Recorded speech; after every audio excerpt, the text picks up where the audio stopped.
Alright, so you ready, cuz?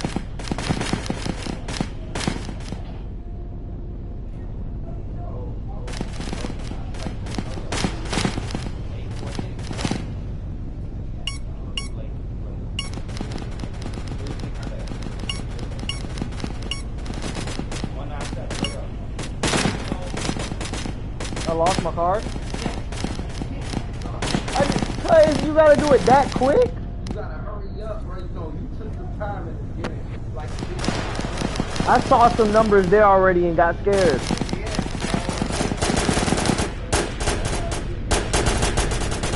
So I only got one more card. So I can only buy one more card, though.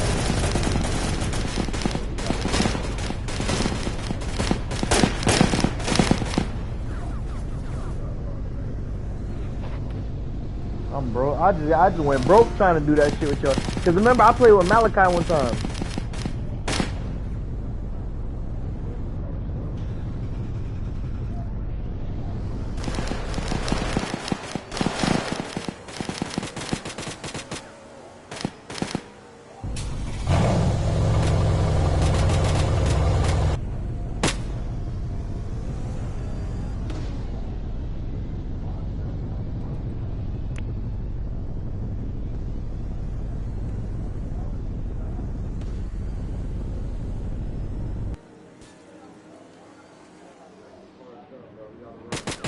Alright.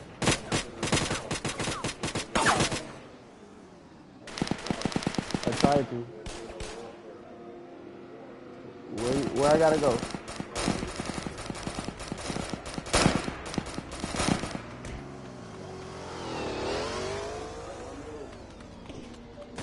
I got out the way. That bit clean.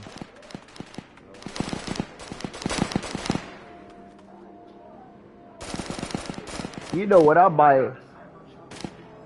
Okay. that's 500,000. Nah, do whatever you want, cuz I don't want you to spend your money for no reason. I'm looking right now.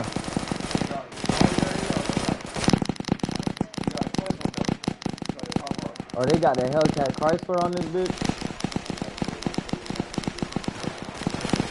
Oh. Nah, I don't want that one. Let's see if they got that M3 on here. That's it?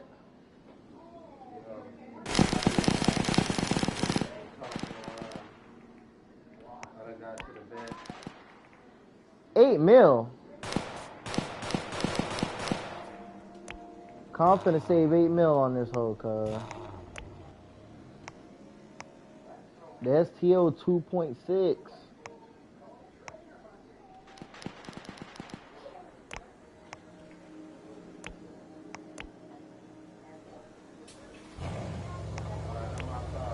Alright, I'm coming.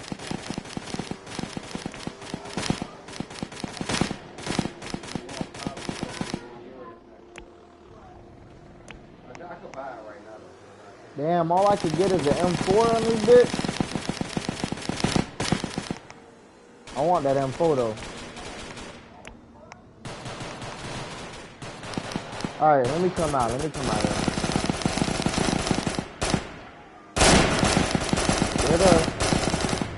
Where the door at, cuz?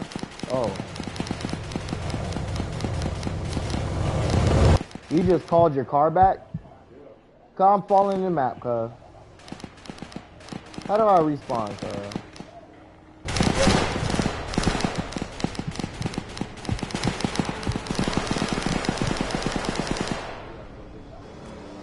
Cuz, wait, I lost my computer, cuz? Wait, my computer not gonna be on the ground over here? Come on, bro. Cause I tried to get in your car, cuz. That's some bullshit, bro.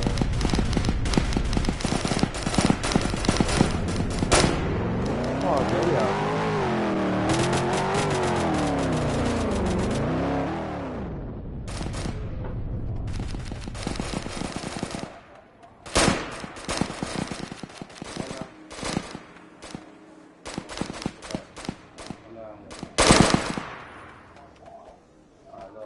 jump over and wait.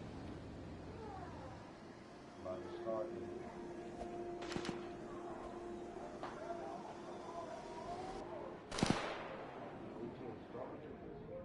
Go up to it, bro. It says cold. Look, it says cool down.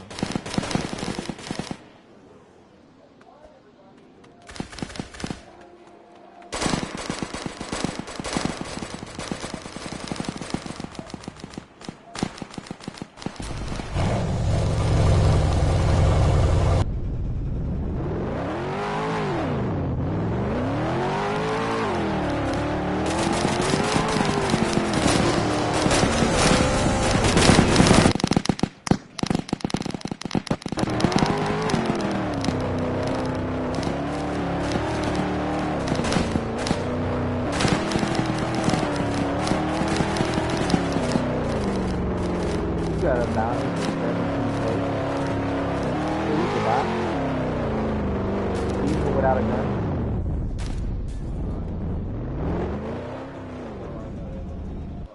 Where?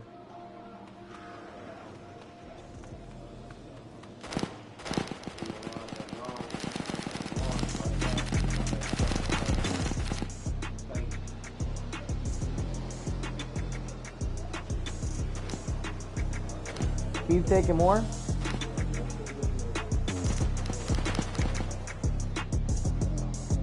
Why you only could take one?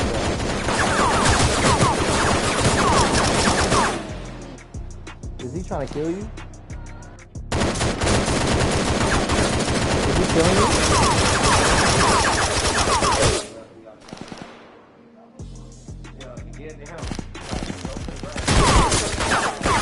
How do you do it? Hey, it says the bank is being robbed. Let me sell this shit real quick. We out. Carla.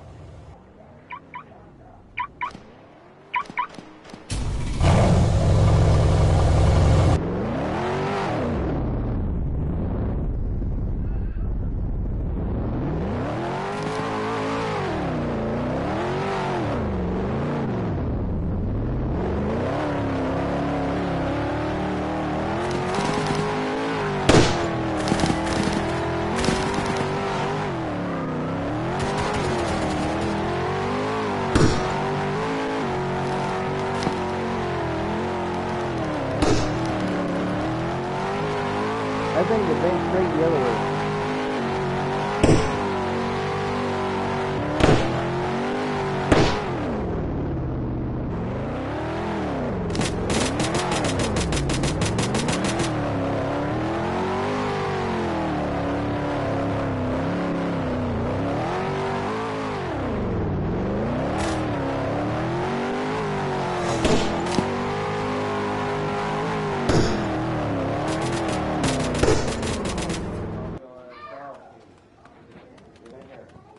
Yeah, man, niggas already.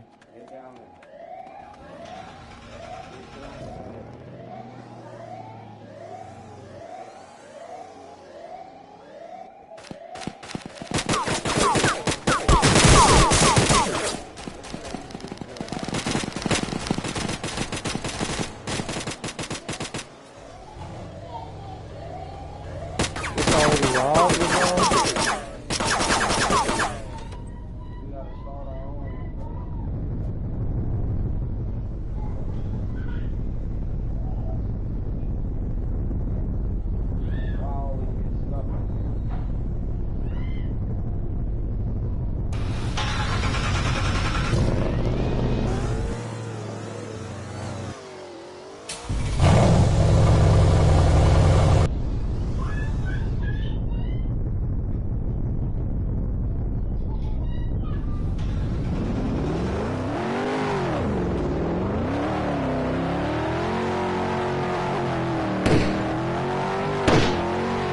Go back to the weed shop. I still got his grass.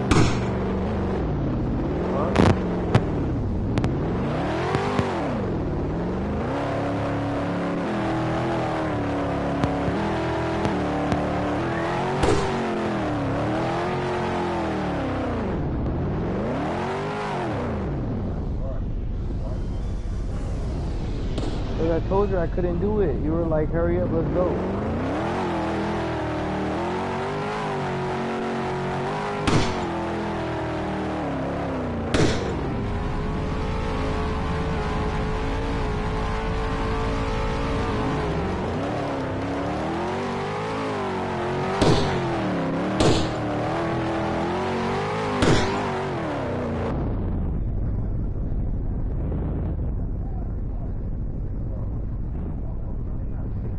Reverse, you're stuck against that car.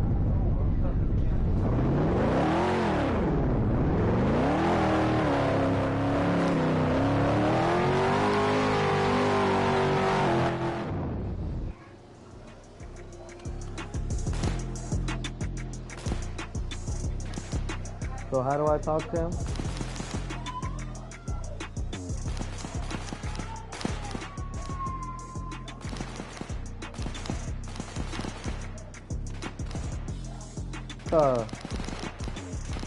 Nothing's working.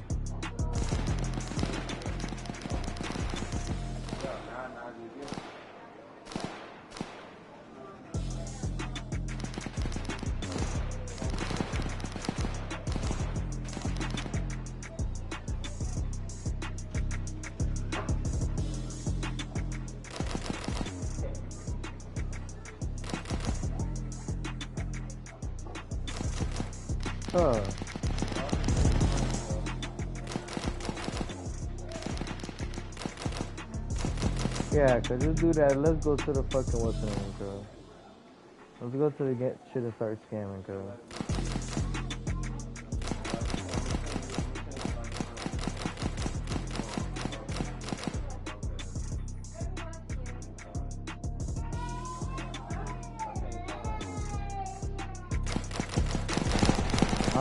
I'm hot team boy Chapo.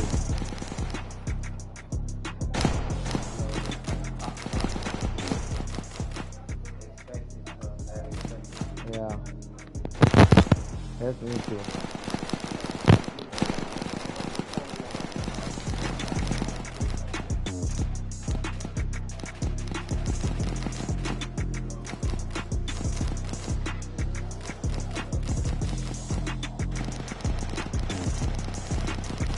Expected. Hot pocket Hakeem.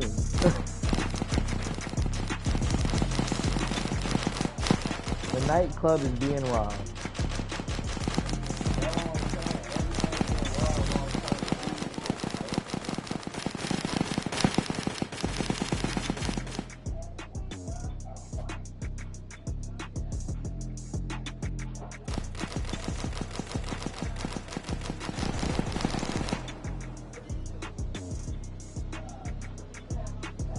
But this shit is not working, bro.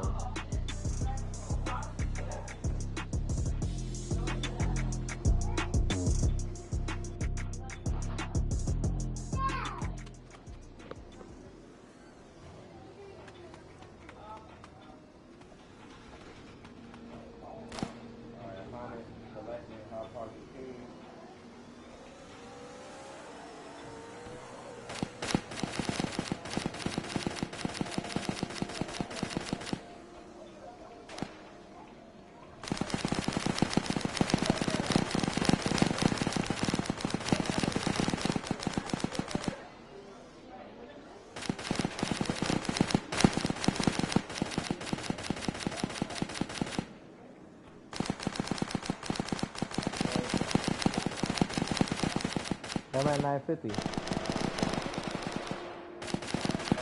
I'm at 950.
I do not know how to get rid of this shit for him.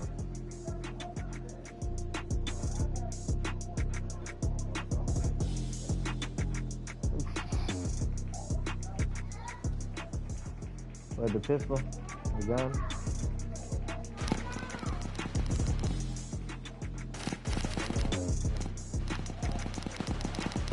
Give up.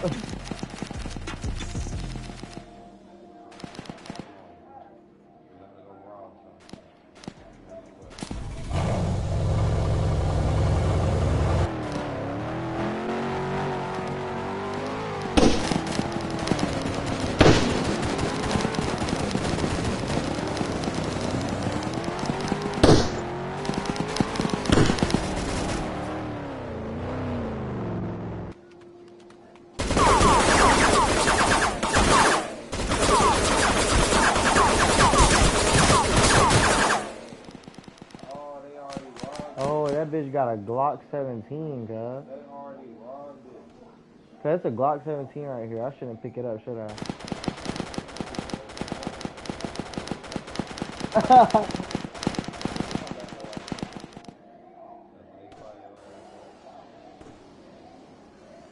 The bag disappeared.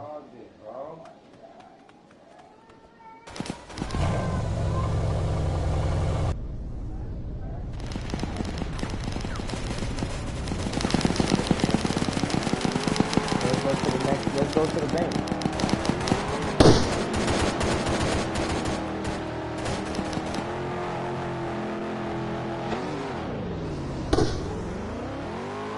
Is it right here?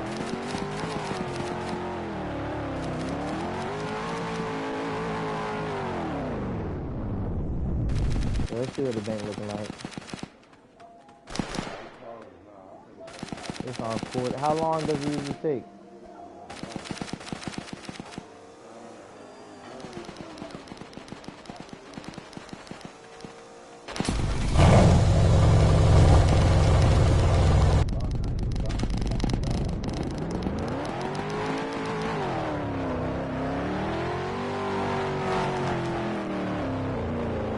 My dumb ass trying to stand,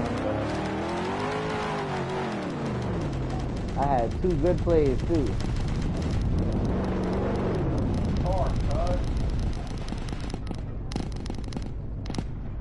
Can't move. You got a bench truck. Huh?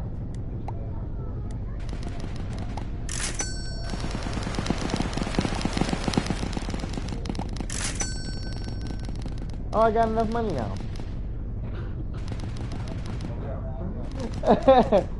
Let's just jump out this bitch.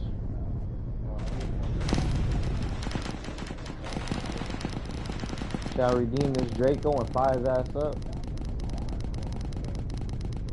He's not even in here, bro. He's not even in the car no more.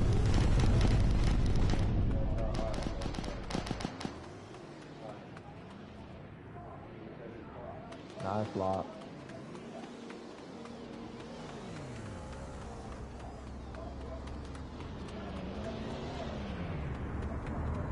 This is a clothing store?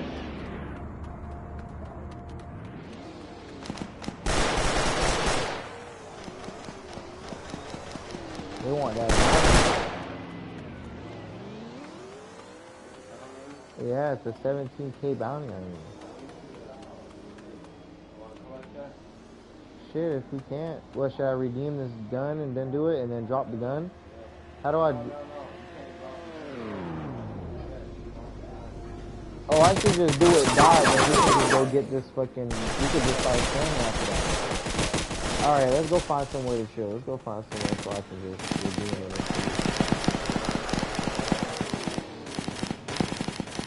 Oh, you got money.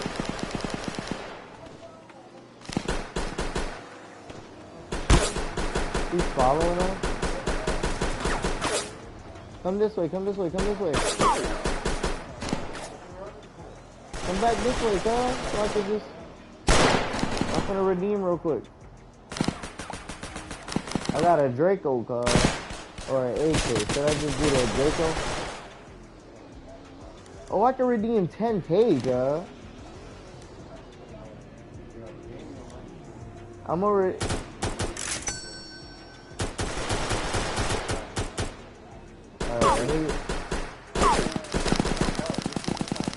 Don't, you know you gotta get a gun too, right? You know that, right? Hold on, I'm trying to get out of this screen. Trying to get out of this screen. Oh. Where you at? Where you at? I glitched through the wall. Oh, it's a little cut.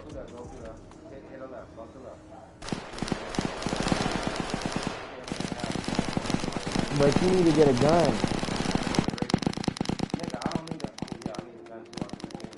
You're gonna redeem a gun too? Alright, fuck it, I'm gonna redeem. I just redeemed it! Oh my god! Oh fuck, I gotta lay low, cuz. I'm finna go back here in this cut real quick before someone pull up on me, cuz. Right back. Right, oh, you bought a gun? I'm right here. Behind you. Bruh.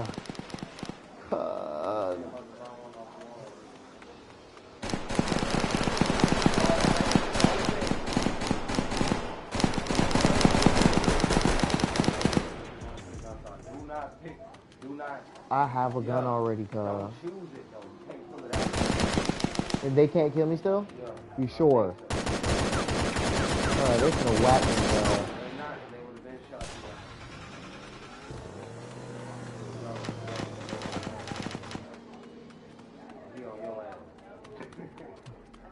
bro. I'm so scared right now, cuz.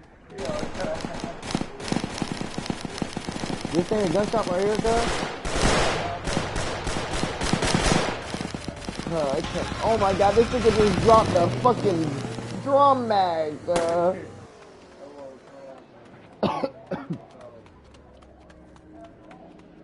this is scary, guy. Ooh, let me just. No, don't do it, man. I'm telling you. We just got a beamer parked out here.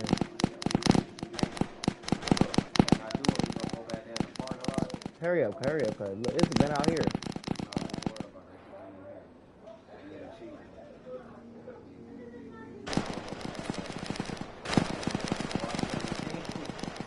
Come on, let's go. Come on. I don't know how to equip it though. You, when we get out here, cuz, when we get in the back of the store, cuz. Cuz, get to the back of the store before someone come in there and kill you, cuz. Come on, let's go, cuz. Come on. I'm gonna show you can be killed, cuz. Come back here. Now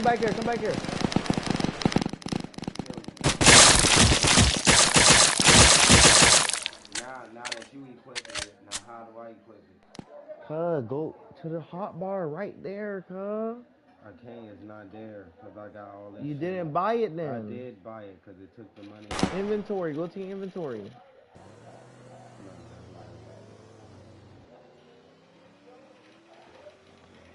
We finna get us killed, cuz.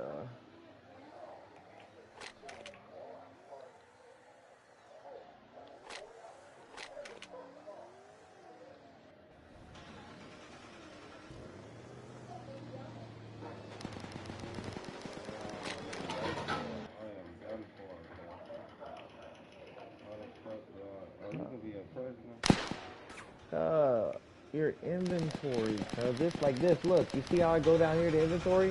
Oh.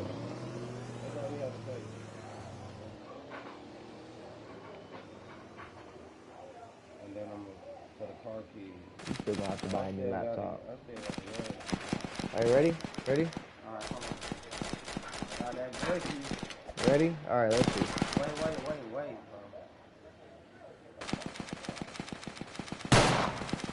Alright, cuz, it's time. Wait, how you aim? You don't aim, I guess.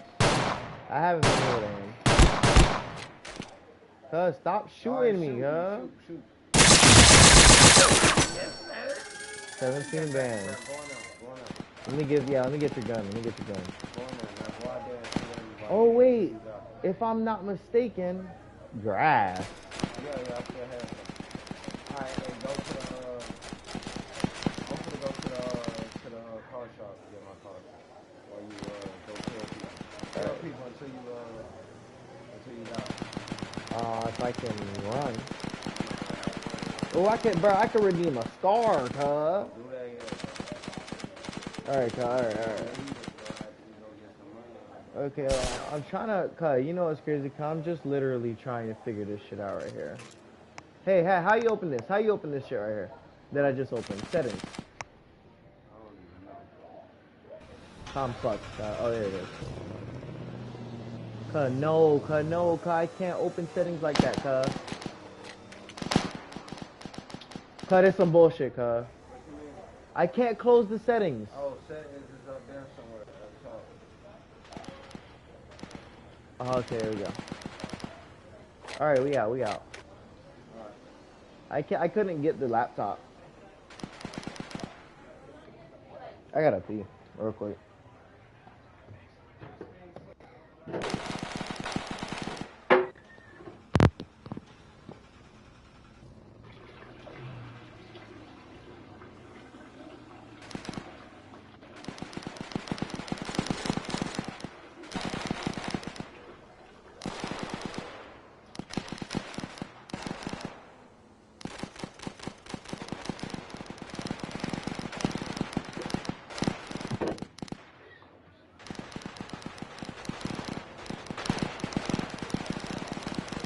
Alright, cuz.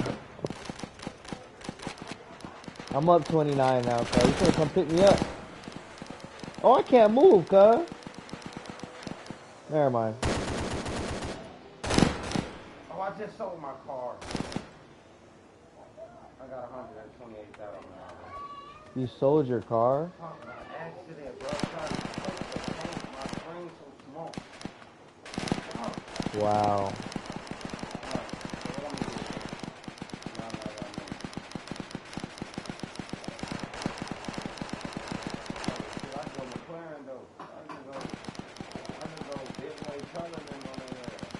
Yeah.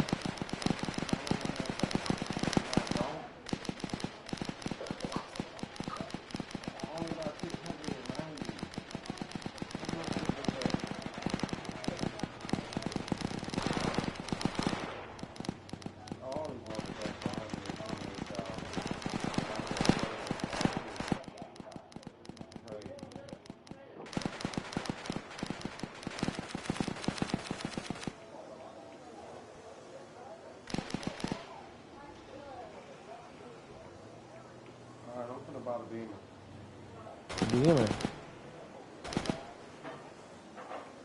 This nigga got bread to spend.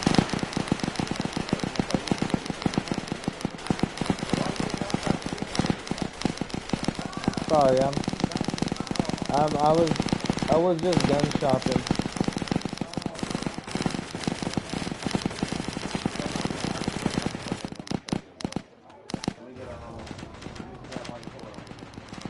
I want to kill somebody.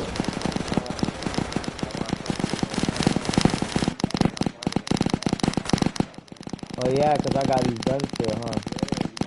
But nobody can kill me while I don't got the guns out, right? But no one can kill me. Look, see, these guys can't kill me.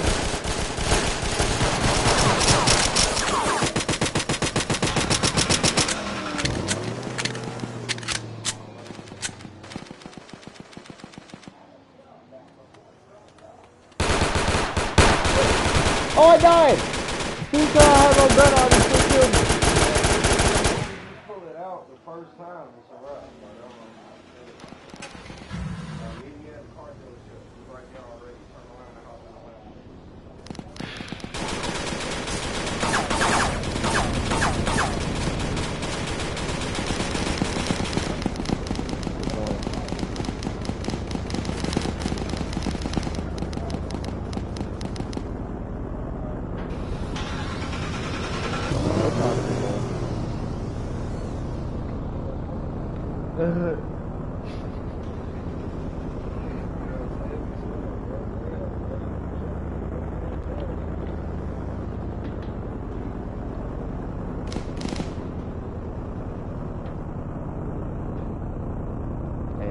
This interior look good.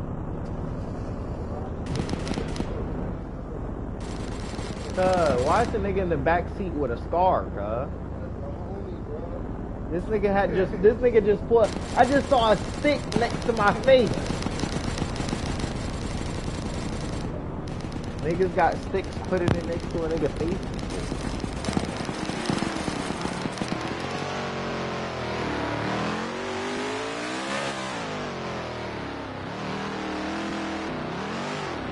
Alright, so let's not fuck up. Let's not fuck up this one.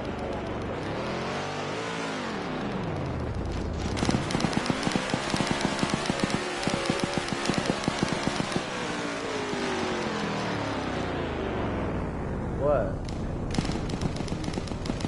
Oh.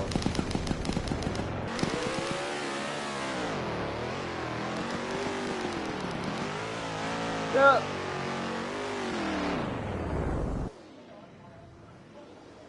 Swipey.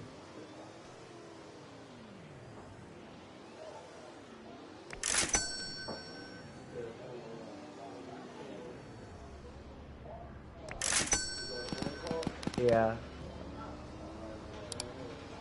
All right. Come on, 20 bands, What you mean? You still got a card? All right, bro. Here we go. 7,200, Should I take it,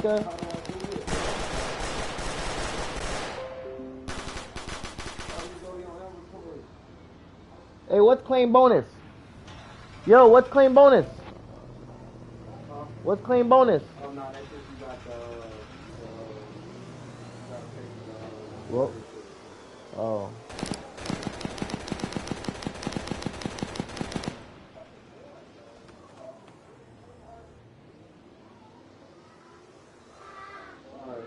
Hey, all of us in the car, This nigga out the side of the car with an AR, I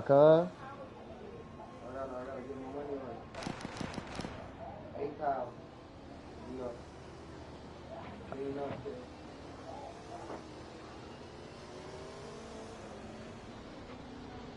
You say slide. Slide on my op. Let's slide on my op. Let's go rob a bank. These niggas fried,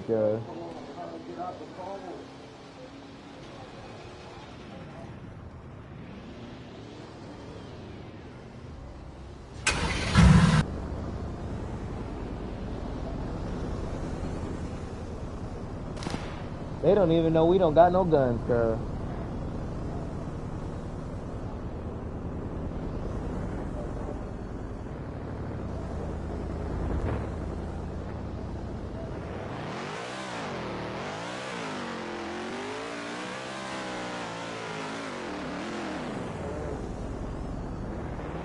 It's lagging now or something? You stop playing, oh, you gotta charge your phone. God, this nigga. Yeah, we gonna buy a house when we ain't got money up. And it's forever,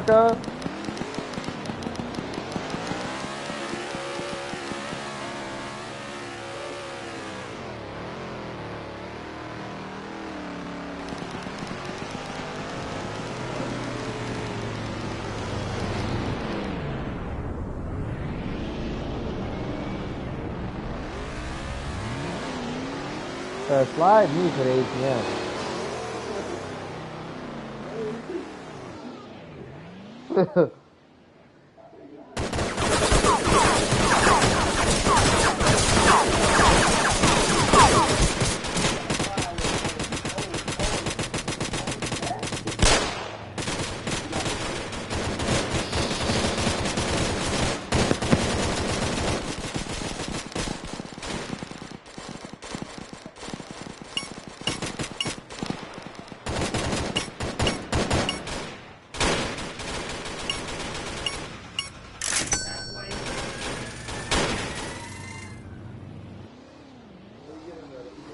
Alright, we pay. Oh,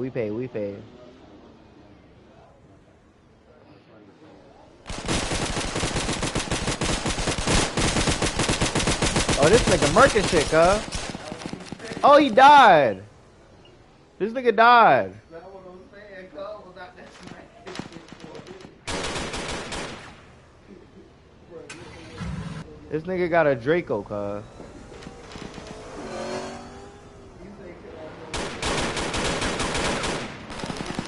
I'm coming, cuz. Cuz!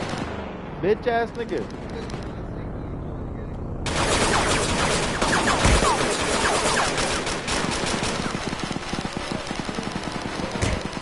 Yo, Timmy. I'm coming, Timmy. We out. Hey, that boy got a shit over his name. He say crash out, yeah. We out, cuz. It's cuz, I think it's the Lambo, cuz. It gotta be the Urus, cuz. It gotta be the Urus, cuz. He the op is crazy.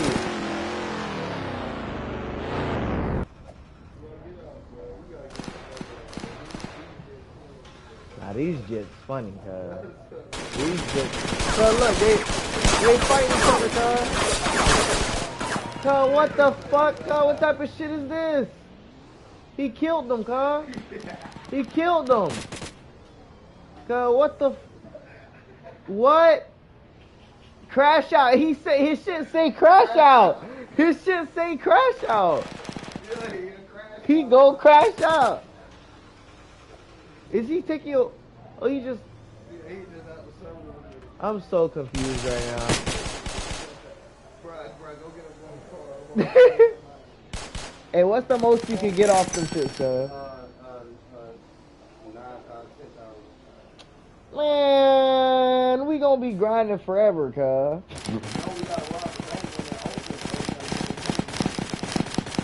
Alright, bro, here we go. Bum! Come on, 9,000, 9,000.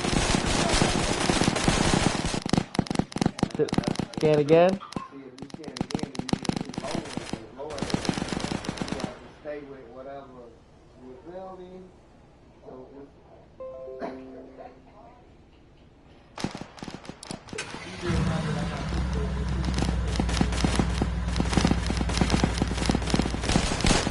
Damn it, hitting good today. Wake up. I always got the little Naruto shit on.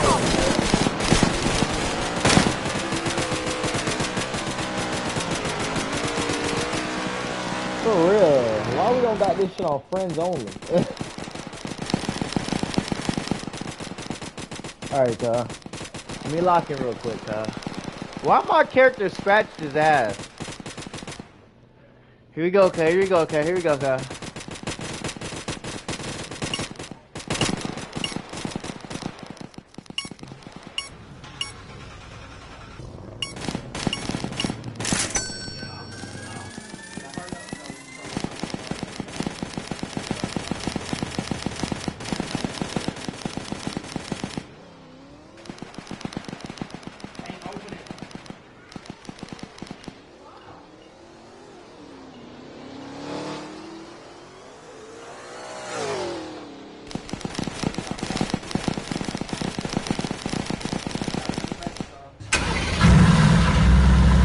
Go, they give you the driver.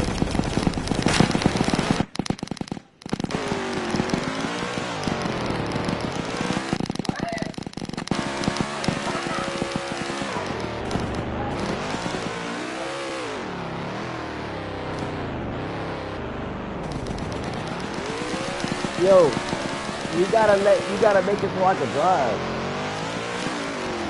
But if you make it to where I can drive, cause you might.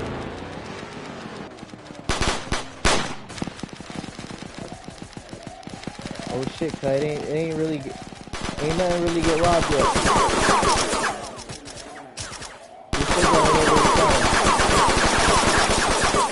Look, this nigga about to blow this one.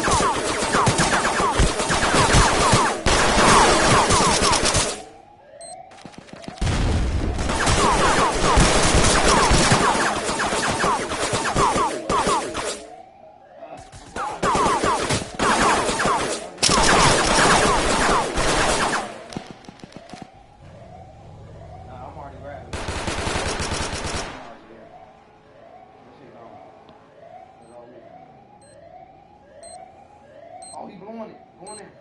He blowing it. Oh, this is me. Grab it.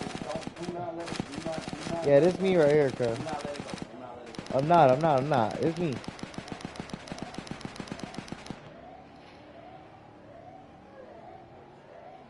Seven bands. Who blowing this one? You finna blow this one? Bro, you ain't got no explosives, bro? Nah. You gotta pay for that shit. Buy it at the same place. I'm gonna show you where to buy it from. You buy it at the same place you get the card from. Hurry up. Go get it. I'll watch this shit. I'll hold it down real quick, cuz. Yeah, I'm finna make it seem like I left this shit, cuz.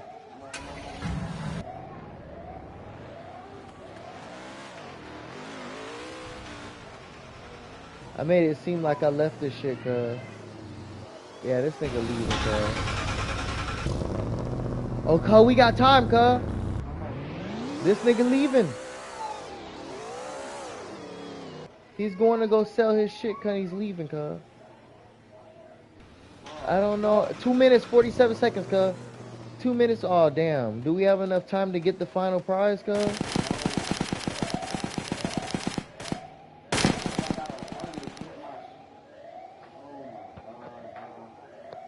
This one requires C4, cuz. Exactly. I'm buying the C4 as we speak. Alright. Yeah, that's a nice amount of cash in here, cuz. $250 for the C4. I'm finna sell what I got while you're doing that. Yeah. Go out there and run and sell it. Yeah, straight to the right place. I don't think I got enough time. You just can't drive. No, it ain't gas, nigga. They keep on fucking up my vehicle. My vehicle keep getting stuck. It says unable to rob. You already robbed this. Damn. Cuz. You're the only one that can do this, cuz.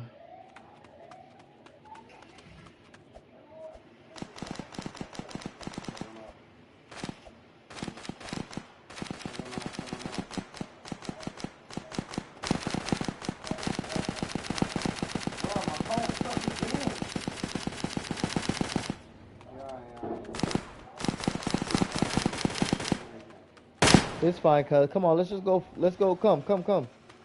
I'm behind you. I gotta go run it. I gotta pay this money. You ain't sell? Hell no. Oh, you can't sell, cuz then you wouldn't be able to. I feel you. How much you made? Oh, damn.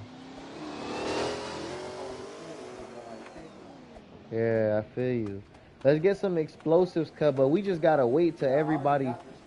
We just gotta wait outside till everybody already robbed that hoe, cuz. Or be the first ones in that bitch. What's gonna be next, cuz? The store? What's gonna open next? Huh? Right there. Ain't that one right there next to the car dealer? Let's just go wait in front of that shit until it opens real quick. Do you got the T4 already? Alright, you might as well just come as soon as, cuz say nightclub. Oh, come. Get in the whip. I'm behind you. Cuz you talking about getting the whip. I'm in the fuck, cuz that's why I said just run here.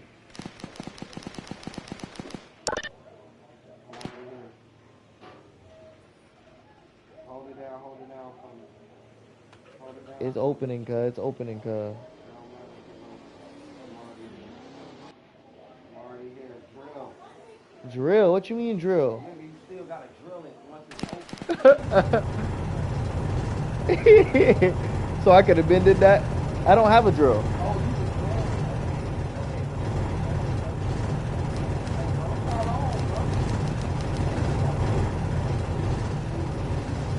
Alright. Well, I'm just gonna go in all day shit.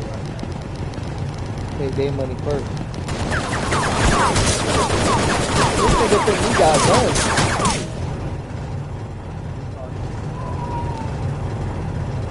I can't wait till someone come in here and smack his ass.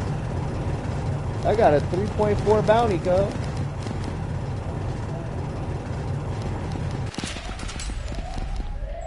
Alright, let's see. Let's see what they do real quick.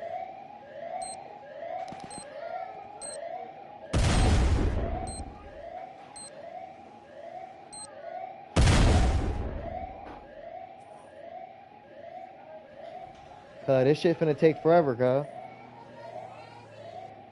getting a stack of money, cuz. It don't matter.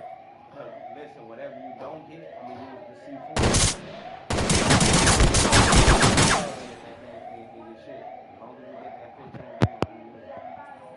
Yeah, but you gotta open the next one as soon as this one finished, cuz. Nah, you got me, man. We got 4 minutes. You see that timer right there? Okay, I'm gonna see how long this take, cause it was at like 4 minutes and 30 seconds when I started. Cuz he's opening. Cuz he opened the main room. That was you? No. Bro, they opened the main room. Damn, that's cool. Grab the money. Why you stop looking? You stop grabbing it? Damn. I fucked up, cuz. Damn, cuz. This shit probably be like 10 bands. Look, I had stopped. I didn't know you couldn't look around. Yeah. You can't look past it. You can't keep it out the window. Imagine if somebody else was there, cuz. Grass. Look, I got me 15,000. I got me 1,500 before I. I got a band before I was able to grab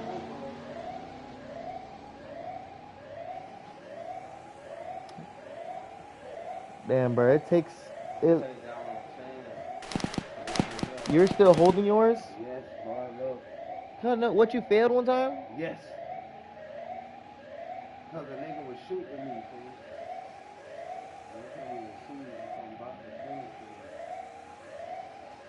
It's like, do you wanna go? Bro, we need a private server, bro.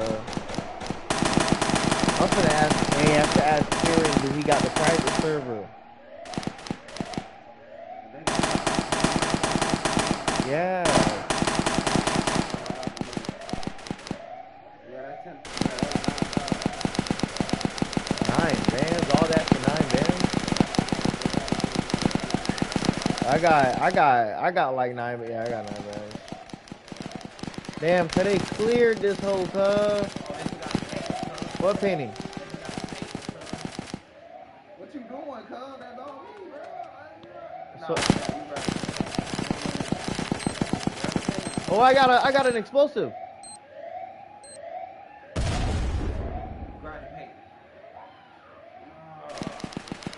Oh, I think this one worth more, cause this one not going as fast.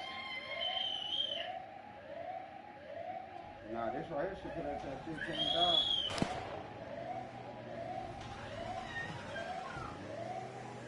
That, yeah, it's saying that's all that's left in here. Yeah, 15 days. Yeah. 15. That's it? That's all they got here? Well, you can't take no nothing else anyway. This shit full. 600, yeah, 100 more dollars. What's up here? Man, they'll go up there. It's outside. So. Now you gotta jump down. So they jump down and then take your money from the phone. Dang, 15 bands, cuz.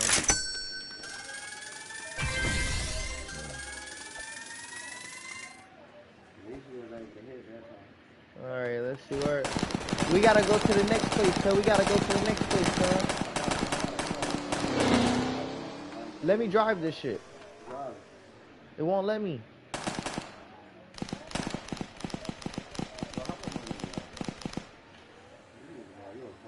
Let me see what they got. Let's see what they got to drive.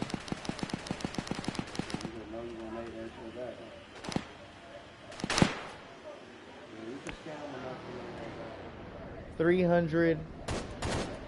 Oh, 99 Robux.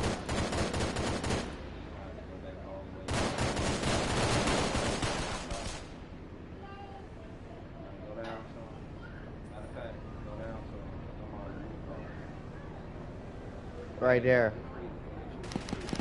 Oh, that's not about right. I'm trying it. You see it just doing some bullshit. Bruh. Alright, I got it. Nigga.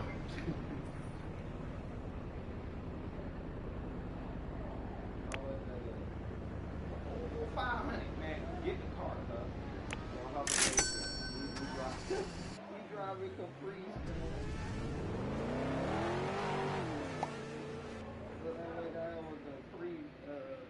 Oh, hop back out. Hop out and hop back in.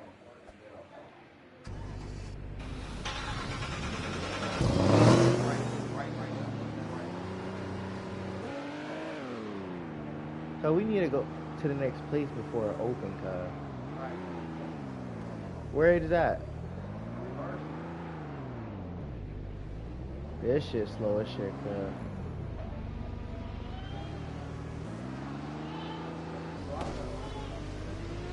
Cuz, nah, this is worse than a slider, cuz. This a bucket, cuz. Where we gotta go?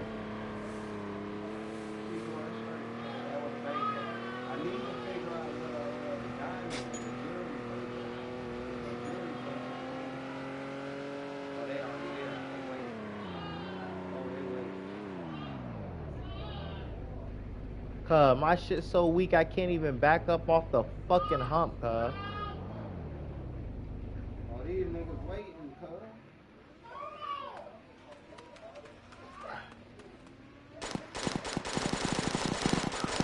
Fuck it, bro. We just don't have to go for the big shit, cuz. I'm for the fight, man.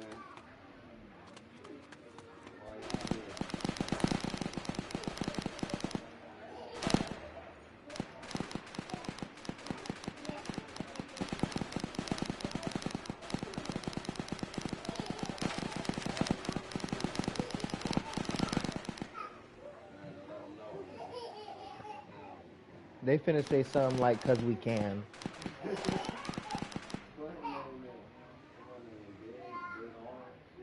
I know, right? For the money.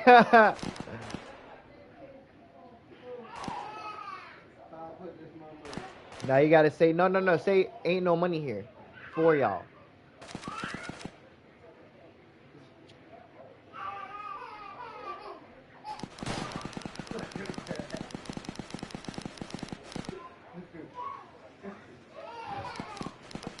Cuz, he pulled out the stick. Cuz, he pulled out the stick. Cuz, bruh pulled out the stick. Cuz, he said, fuck that, cuz.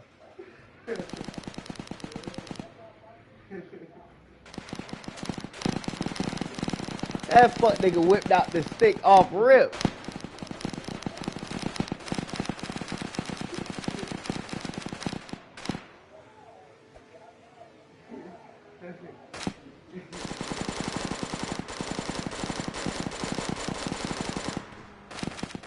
Look.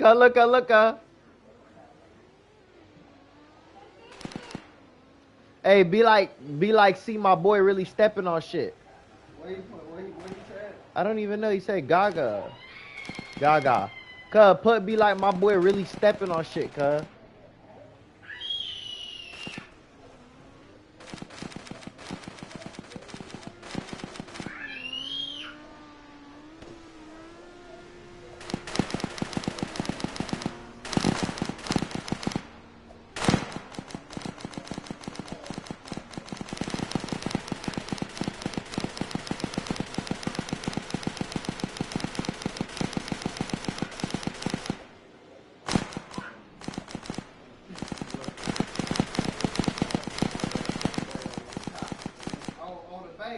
The bank. This is the bank. Open that. Go ahead, bro. What am I doing?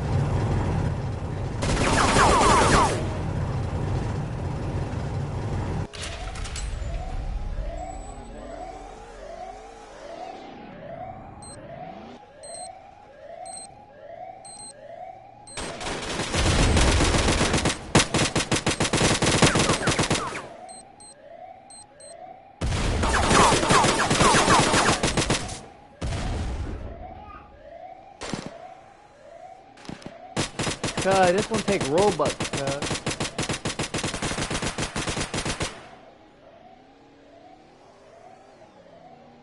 I think I got him on this one, cuz.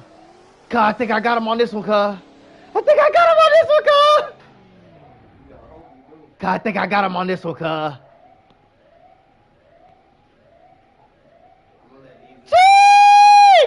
Ching! Ching! Ching!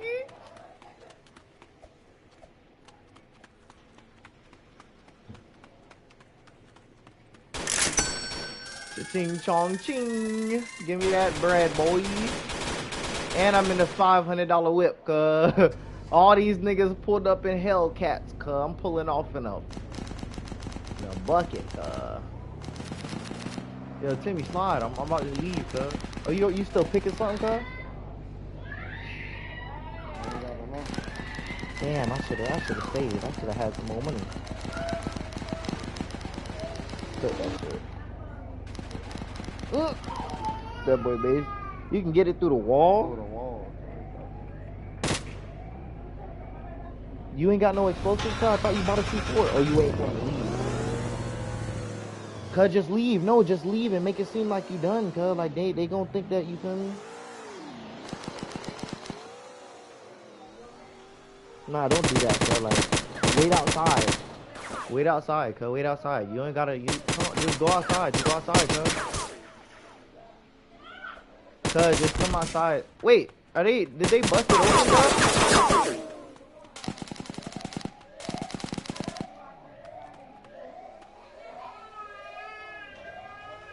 Cuz, if they bust it open, cuz, just run in there, cuz, and grab it. Go now. Oh, no. No. Yeah, go now, cuz, go now, cuz. Go now. They're leaving.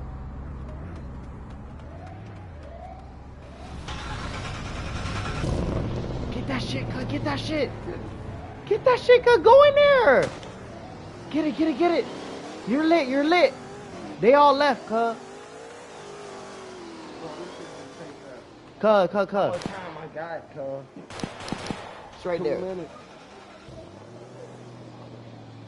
That's the whole time. Never mind, cuz. Just get the stack, cuz. Yeah, you got enough time. You got enough time for the stack. Damn, I should have been there with you, cuz. Stack would be about 9,000, so. Then we could go scam after this.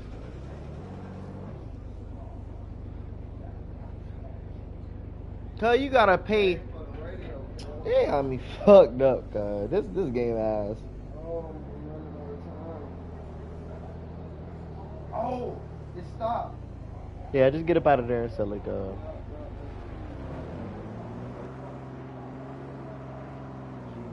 I'll drive you over to that bit, cuz.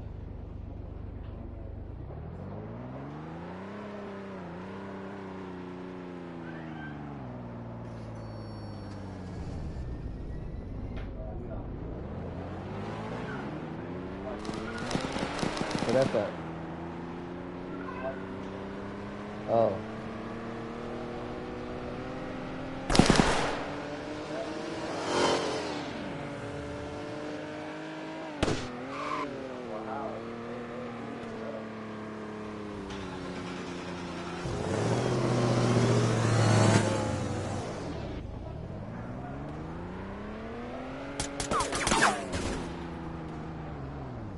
Had to park up real quick. Why are niggas shooting at us for no reason?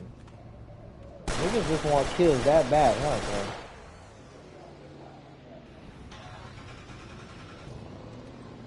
bro? Ted didn't let me buy one.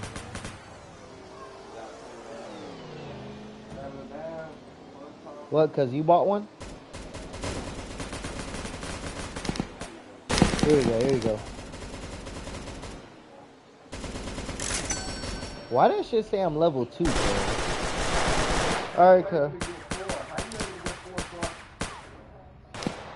I just bought something.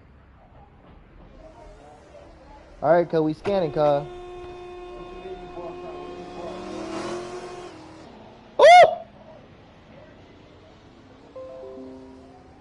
I just bought the card, cuz. That card, and it just does that by itself. Well, I only get 3 slots. I don't know, cuz. I'm about to go bust this card real quick. I don't know what the fuck you talking about, cuz.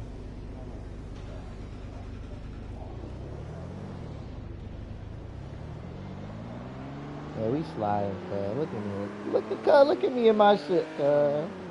Too clean, cuz.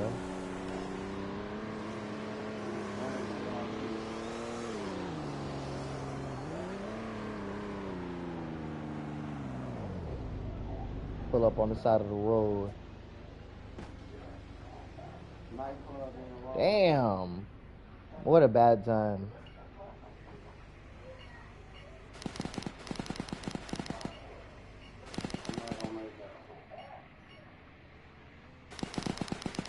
Hey. Alright, cuz. Here we go.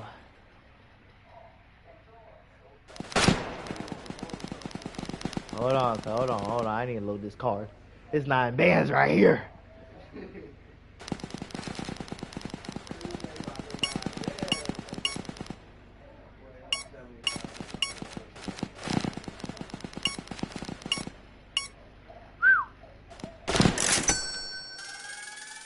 We lit, cuz. We lit, cuz.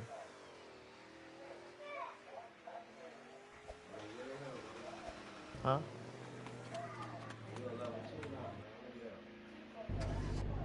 I got 10 bands bounty on me. So the amount of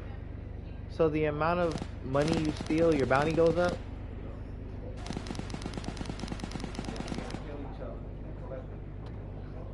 We lit.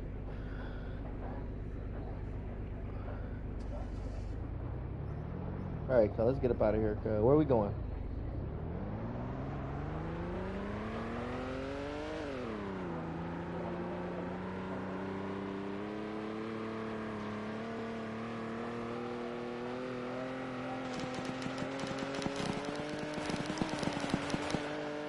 Where I'm supposed to go? Swipe? I got this, cuz. Real driver around this bitch, cuz. Real driver around this bitch, cuz.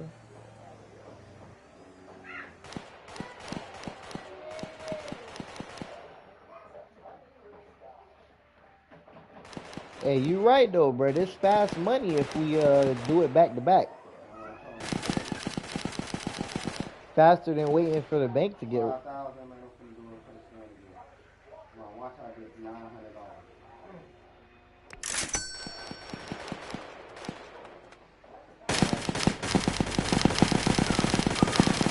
I didn't even load my card. Hold on. Okay, cuz.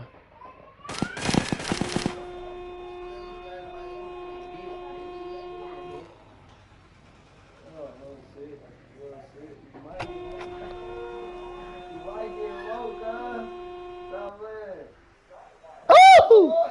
Oh! I'll take it. The next one's gonna be $200. They did that before to you? Yes.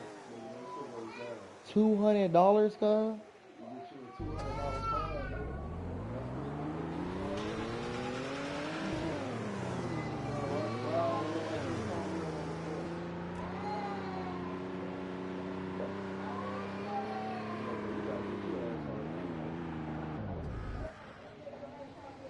Yeah, that shit don't got no get up on it, cuz.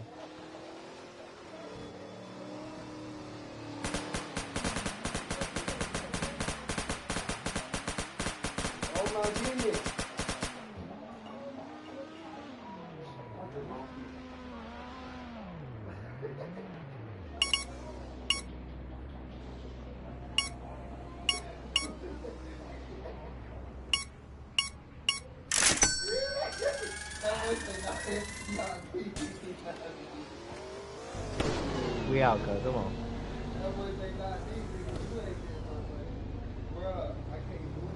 Hey, you right though, bro. I'm almost up 100K. I'm saying I'm almost.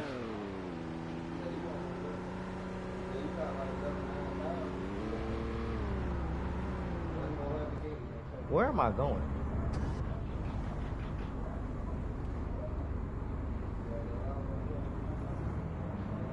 That's your Lambo? You lucky I can't drive that hoe, cuz. Where'd it go?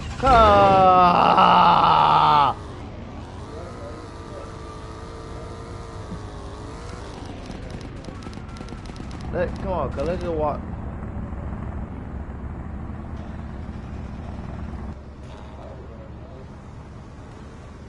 Come on, cuz. Let's just walk over to the thing.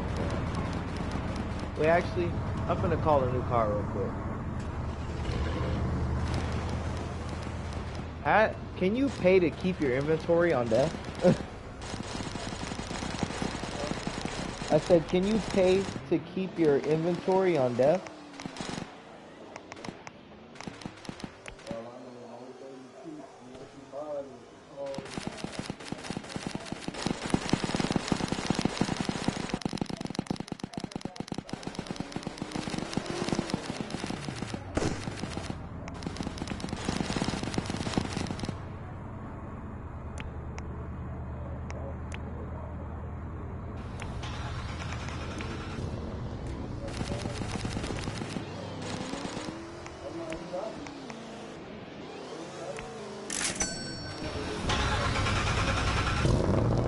Oh yeah, him feel better. I just tapped the gas, that bit move. Cuz, where you at, cuz?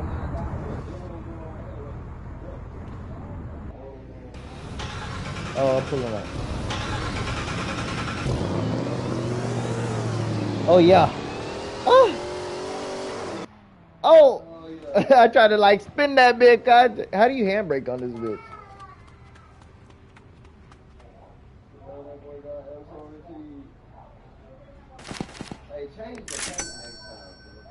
Oh. I got 10 bands. Fuck that. Oh. Let's see if we both hitting for 9, cuz.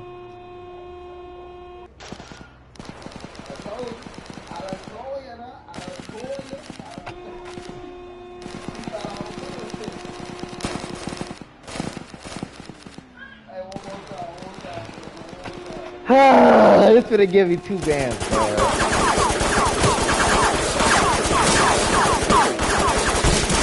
Gambling is a motherfucker. Gambling is a motherfucker, bro. Hey, see that? Look. See that thing on the camera? I did that. I don't even know. You out there. You got it out there, man. Watch out, nigga. Move. I'm trying to shoot him, man.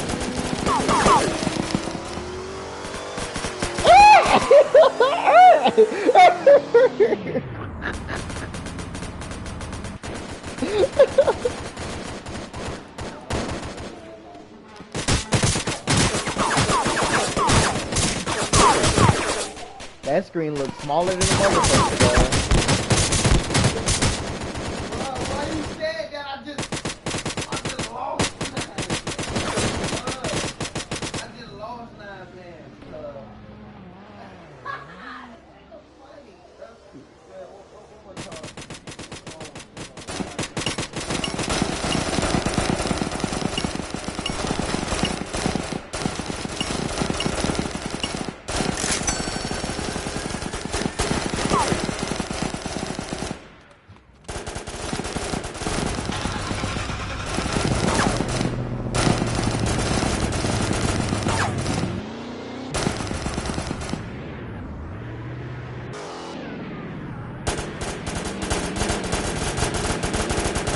I'm about to make me want to get a charge in real life, boy. It made me want to get a charge in real life, boy. Feel different in that SRT, boy.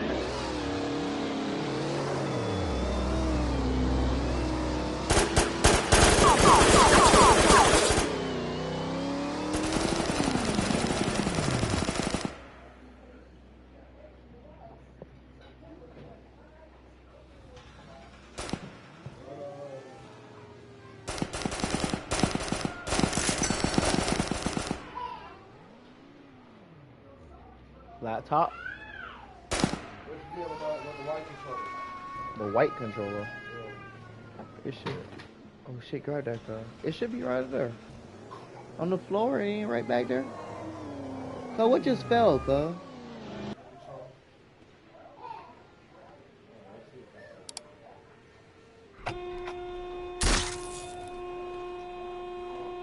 Timmy just knew he would bank off the fucking scamming shit, cuz. What just happened? Cuz it say card required. What just happened, cuz? Oh, they got police around, cuz, that can take you to jail, cuz. What? Escape, cuz. What? Damn, Cuz, no. What just happened?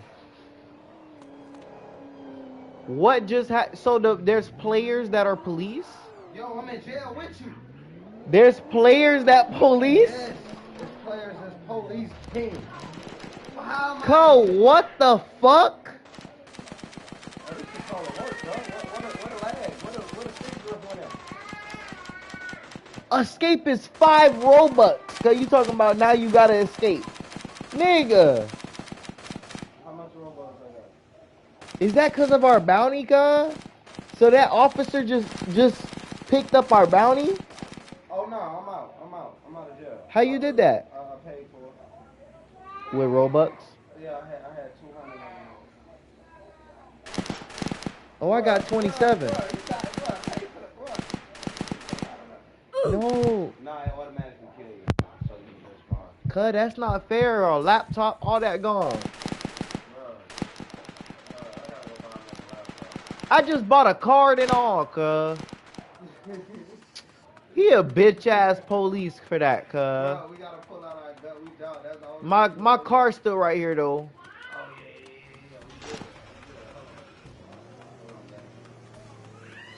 Cuz, where that cracker just came from, cuz? I gotta buy my laptop. This nigga got a Hellcat Chrysler. Why he keep shooting me, cuz? He's swiping too.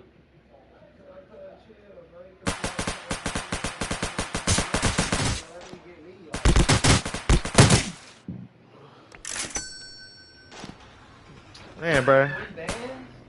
Huh? 3 bands for what, cuz? 3 bands for what?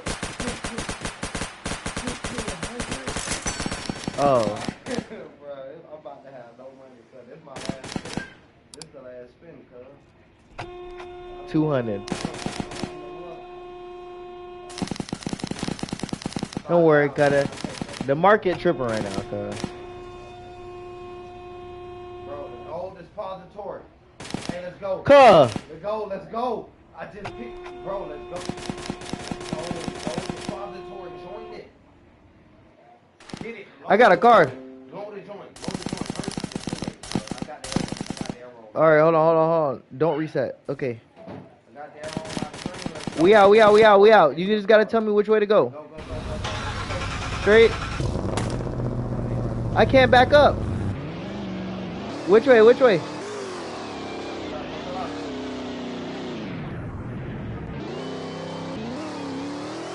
Straight.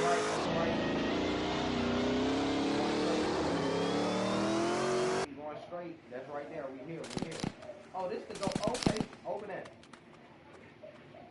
We in here. Go in here.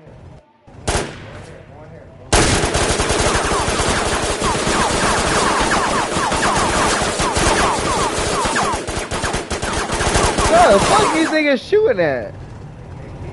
Oh, they holding it down. Oh, they dead, cuz. Fuck these niggas got going on, cuz.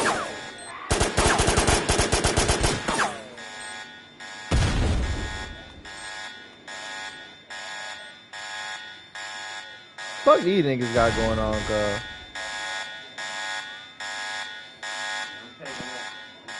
Take all of that. You can get 17 bands out of this. Bro, what you doing?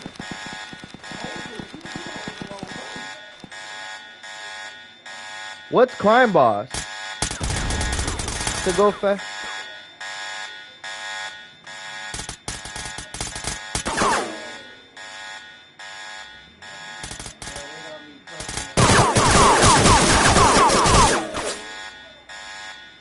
Cause someone just killed somebody.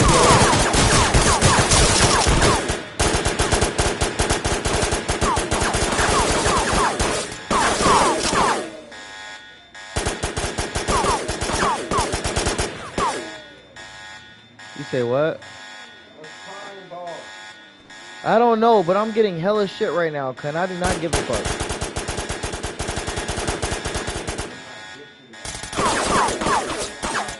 Cuz, look, I'm about to get a room, cuz. I'm grabbing this stack, cuz. Leave me alone. I'm grabbing this stack. Grab the bag from the back. Grab the bag in the back.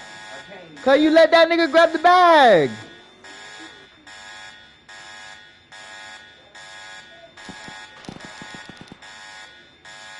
This about to be no money, cuz. I only got 3,000. The white line shows you how much you about to get from it, right?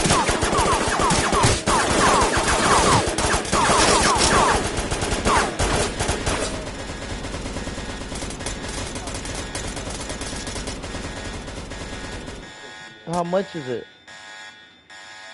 What do you get? You can pick up stuff faster? Huh?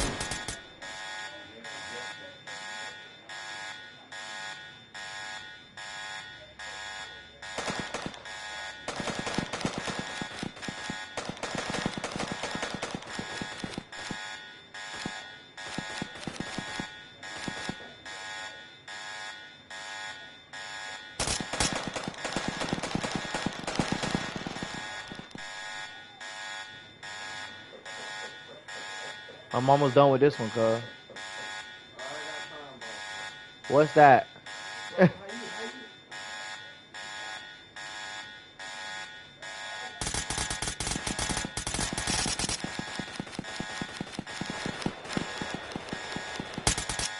Oh, I'm at 17K, cuz.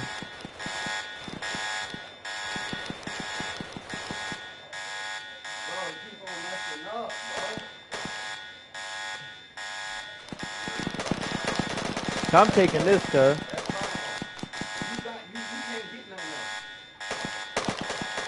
What? That's all that is?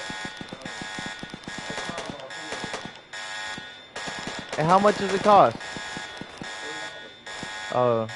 Like you have to pay Robux. Well, how much Robux do I got already? Let me see how much Robux I got already.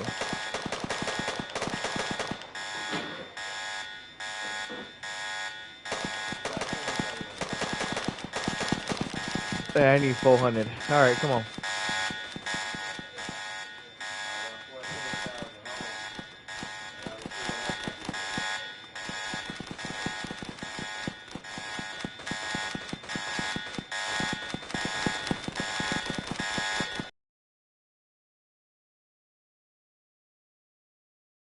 Why is my car? Oh, my car's still here. Okay. Woo, 17 bands, boy.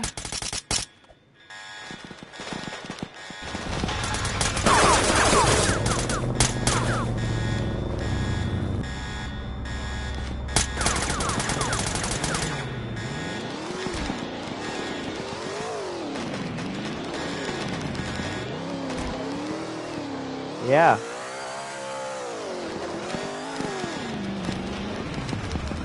I'm waiting for you.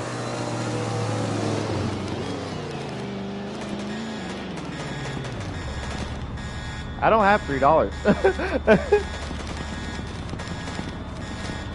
Damn, I might roll these roaches, cuz. You got roaches?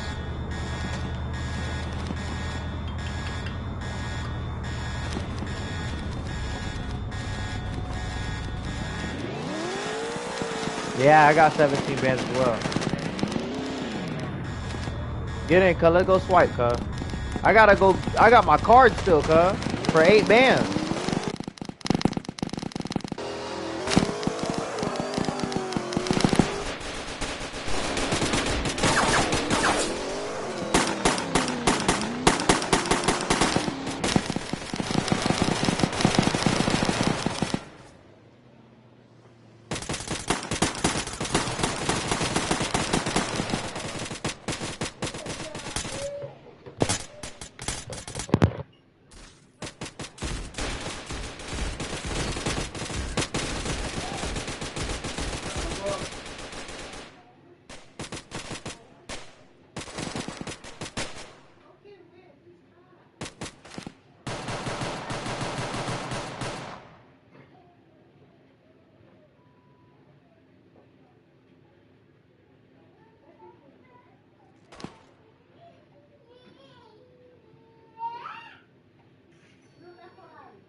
Like this, so I can just buy the member and buy the membership.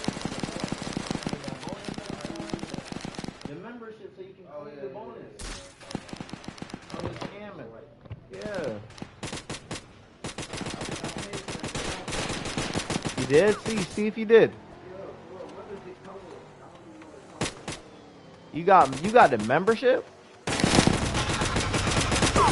Where you win at? Where you win at? Yeah. Oh, you did. And you got to pick it up the documents after that? Oh. Are you here at the swipe shit? I'm finna buy a C4 just in case. Oh yeah, let me get one. Oh, we gotta escape. What you mean? He here. Who? Run, nigga. That's the officer right there?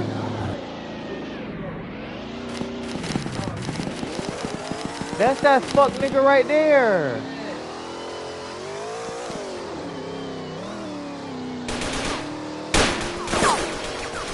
Can he kill you even without a gun? Why he being a bitch ass nigga for?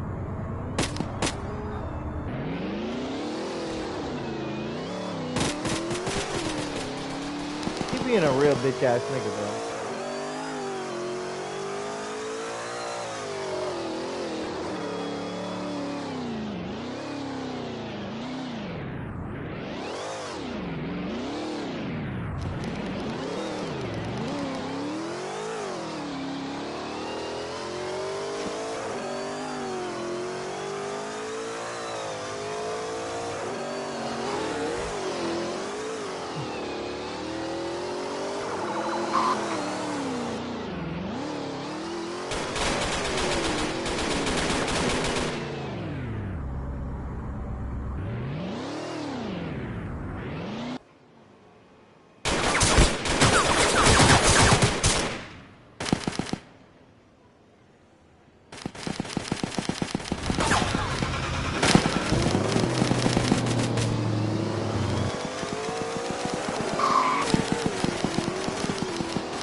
I'm at the swipe now.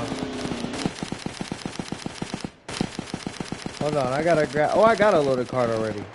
I was waiting for your ass. Ready?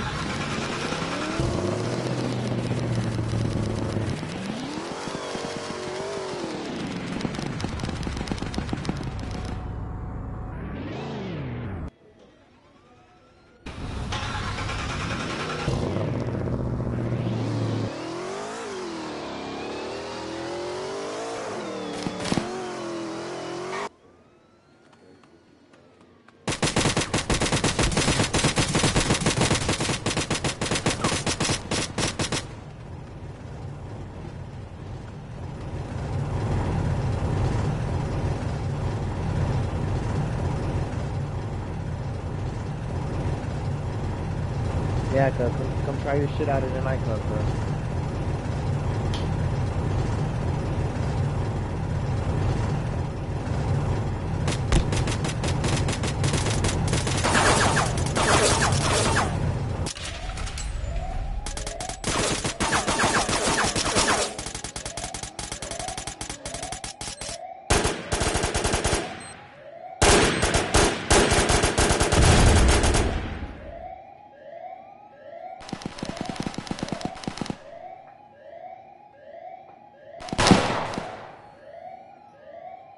Thank you.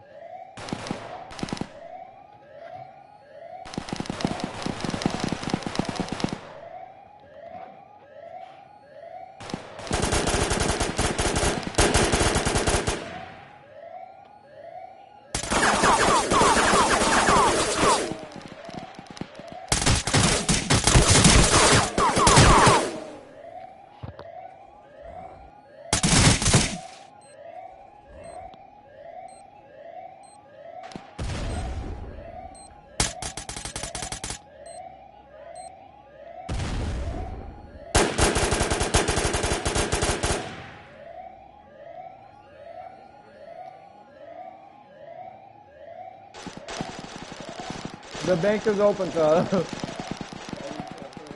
Really?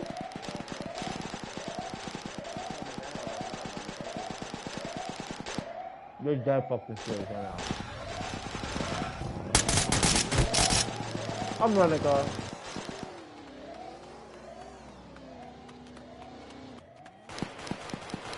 Where the cell at, cuz?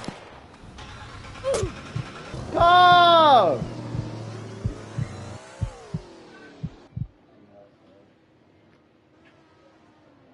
Oh, I got a meal. Never mind.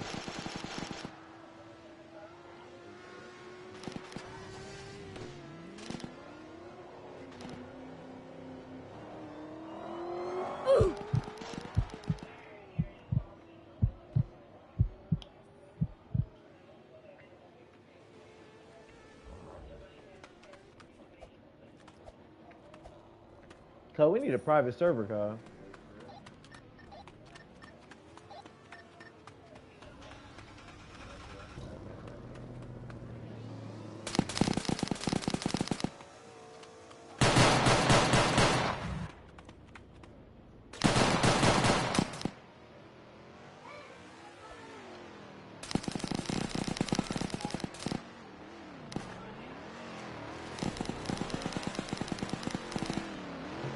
I ain't even gonna lie.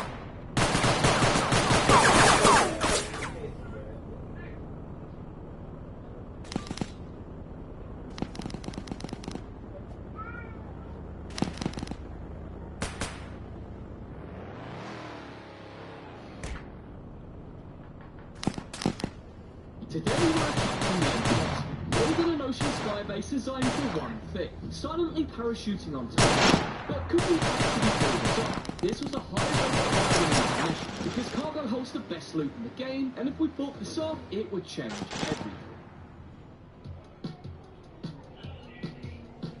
A new life, a new day. Hello everyone, and as you can tell, this town gets more rainfall than any place on Earth! Welcome to Soka, a small town in northeast India, which receives more flowers in one in an entire year. The people here must adapt to always being wet, from washing laundry to little shell umbrellas. Oh my god! How am I gonna grab this? Main roads get washed away in time, so why do people choose to what other troubles do they face? Just arrived in so fast.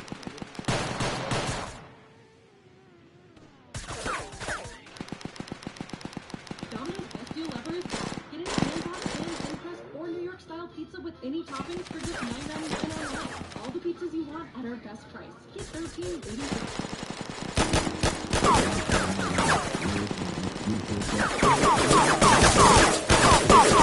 We only get to enjoy our previous for 2 months each year. That's about to change, because I've been promising my wife for months that I was going to play the best computer ever. For a fraction of the price, then you can start around and with zero experience for this deal. What could possibly go wrong?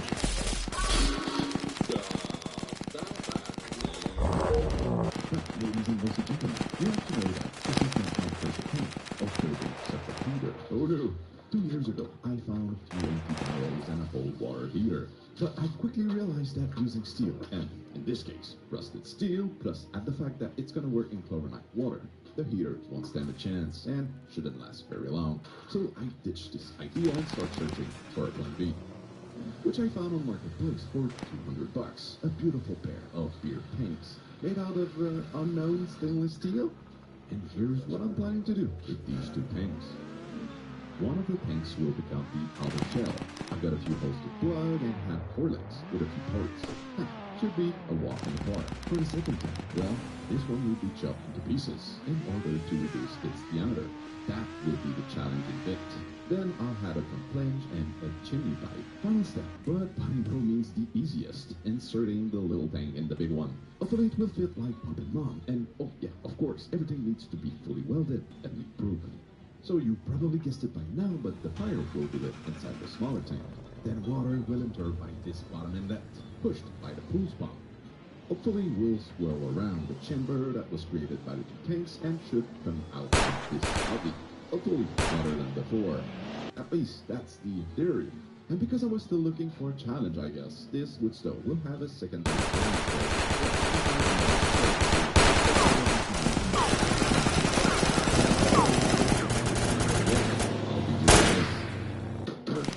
gladly sent me this unit years ago, and I think I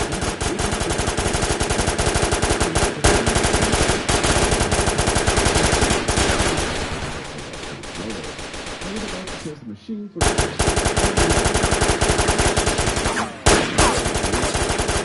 put it back together with the tiniest system.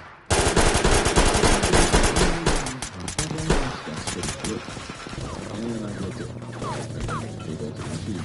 Good job. What a good start. But a bit of monkey glue should take care of that problem. Not cool. And with that, I was ready for my first step. A few moments later.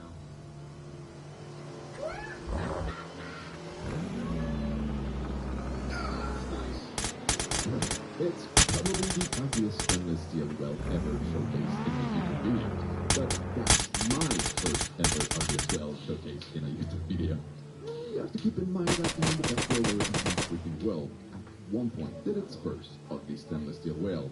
And maybe didn't share it on social media, but that's what the welder said. And because reducing the diameter of one of the tanks seems to be the more challenging bit, I'll start with this one.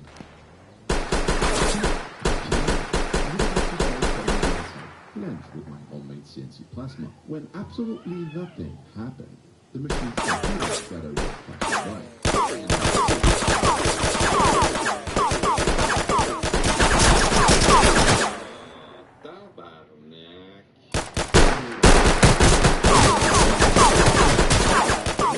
Okay, I don't want to sound like I'm stepping from a problem to another, but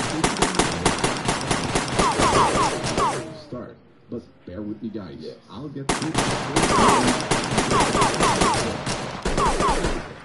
And after installing everything seemed to be working.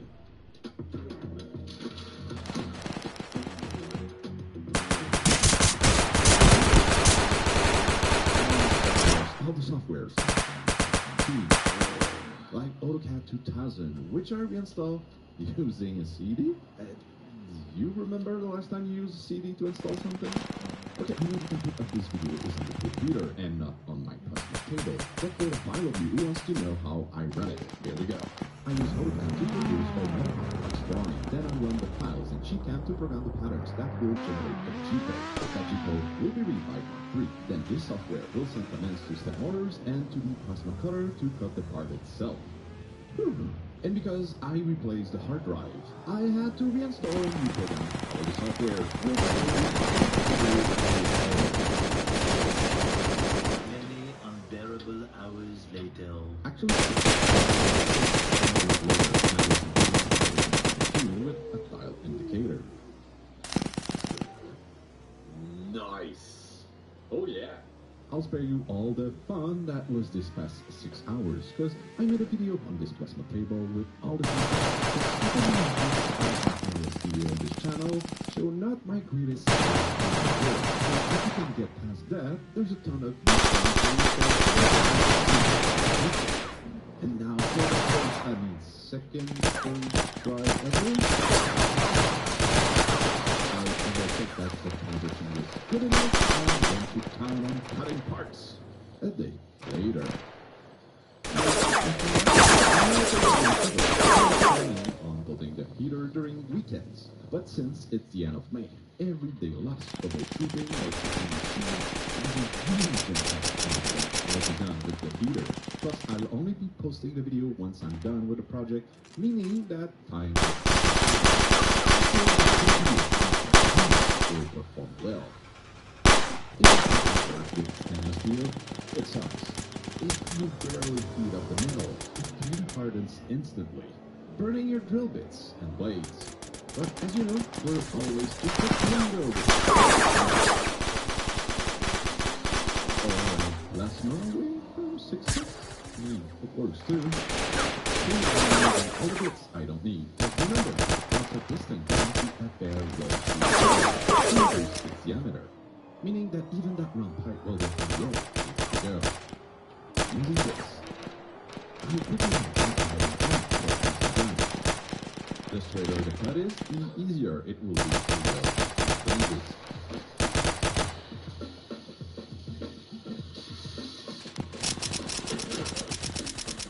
And with the round pipe gone, I made an extra long guide horn thingy in hopes that I'll cut the roll at the same width. By the way, if you like this kind of content and would like to help me promote it, just drop a like and comment. Last step, performing the equivalent of a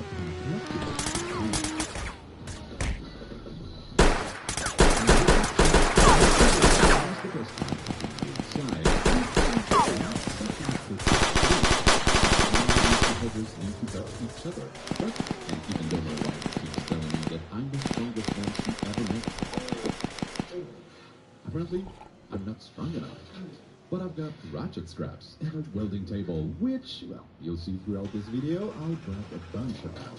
And this is not just because I said hands and gives a file on my website of this type of table. No, no, sir.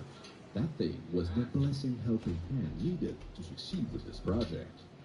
You'll see. Here I'm having an overlap, because I'm not really feeling the butt joint for the first weld of the heater. Unfortunately, it's a teardrop shape, creating a gap impossible to weld.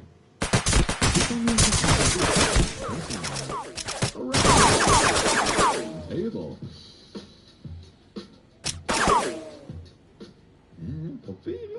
And with the 2 clamps pushing down on the tubing, I should be able to close the gap. Okay, it's not perfect, but with a bit of...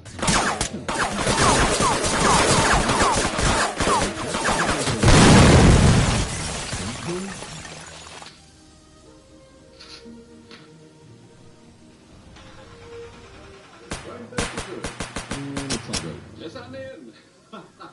And that's just the first one of many.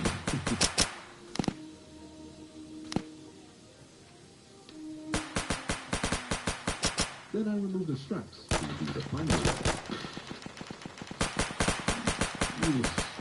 Holy crap, it looks like I soldered it with pins. I guess respect for welders out there that can melt stainless steel into a beautiful row of pearls. If you overlook the fact that it's not perfectly right, I still managed to keep the diameter within an eighth of the dimension.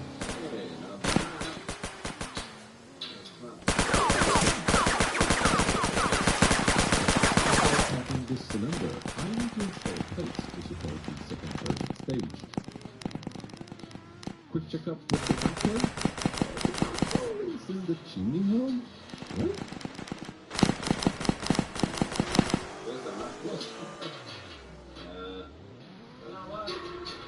It's upside down.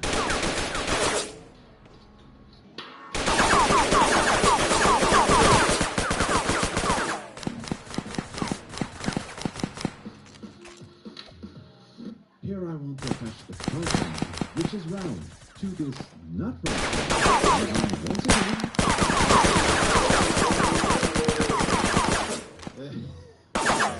Sorry.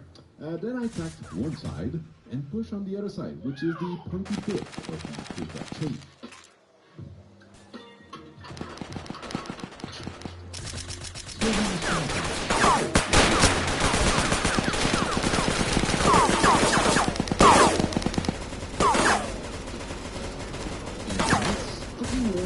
Number 2. Some bits are okay-ish. With a front plate in, and with a nice chance of second plate support. And for the bottom plate, you guessed it, I did the same trick to produce ugly well number 3. Final part to fabricate was the chimney pipe, and my old homemade sheet metal roller will be perfect for the job.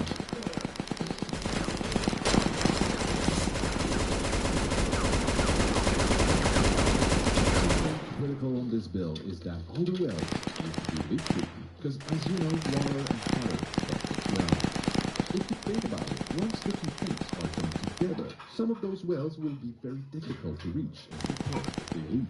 Luckily, I came up with a pretty clever solution using, once again, my welding table. Table, mind you, I sealed-ish the chimney pipe using a bolt of fiddle and a pipe chamber, and on the table I used a huge rubber pad. And with all the clamps I had, I did my best to seal the modified tank to the table.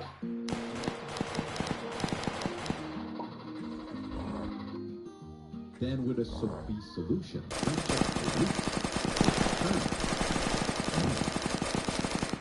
And yeah, I know the setup was far from sealed, but that didn't matter with the constant flow of air in the tank, because that worked pretty well. I'm already 4 days in, and I still have the door's gasket seal hinges to install to complete the spider tank. If I could put this section behind me, I think the project could pick up a faster pace. If you know, with no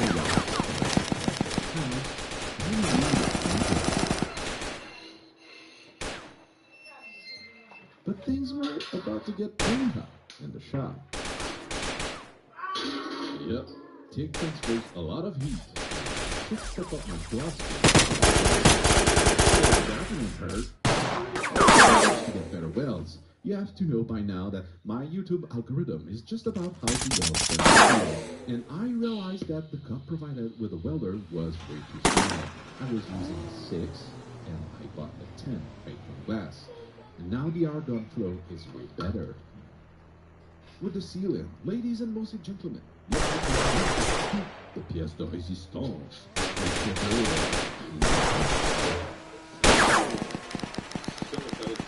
Oh, I bargained for this one and tried to get you some deal. I'm really digging its submarine and it's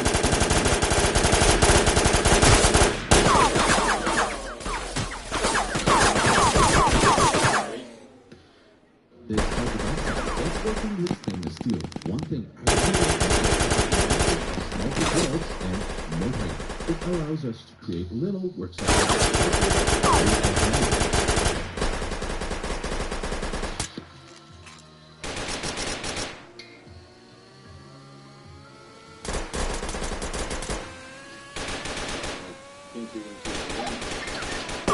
That's lovely. And with the latch. That ain't going nowhere. Now, I'm finally done with this.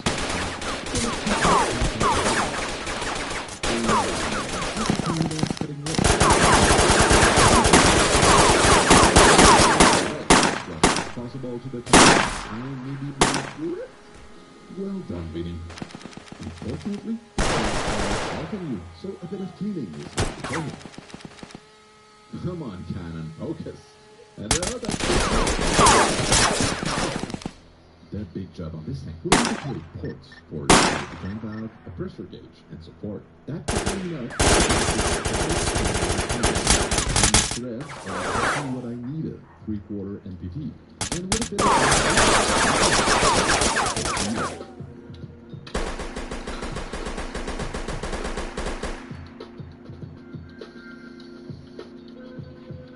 remember the plasma mistake? Yeah. The only thing I could find is that dairy pipe for a few bucks on Amazon. I installed the pipe tangent to the drum, and to get the right shape, I used the tank as the template, which I nailed first try. Nope. Ah, better.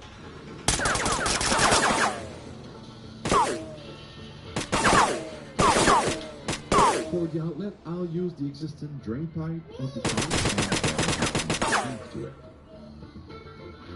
Did you know that you can also do an access and in this package, I designed an adjustable bracket, very useful to create fast assembly jigs. In this case, I use it to weld the base plate to the layer.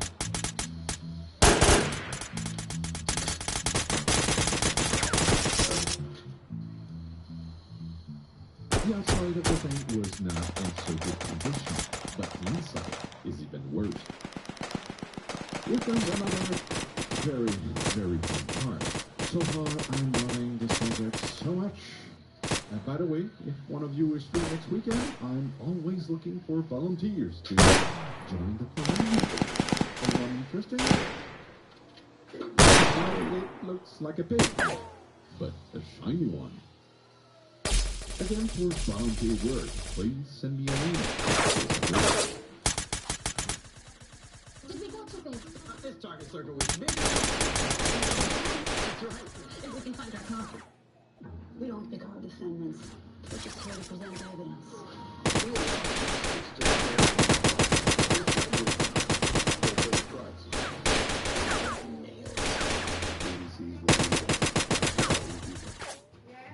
Lennar has a hot selection of homes for sale right now throughout Miami-Dade and Broward.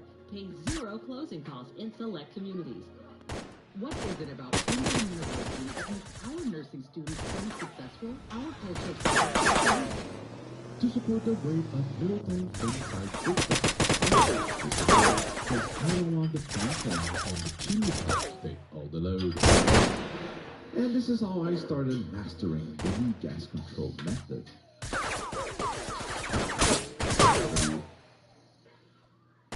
And finally, let's introduce the little tank and the big one.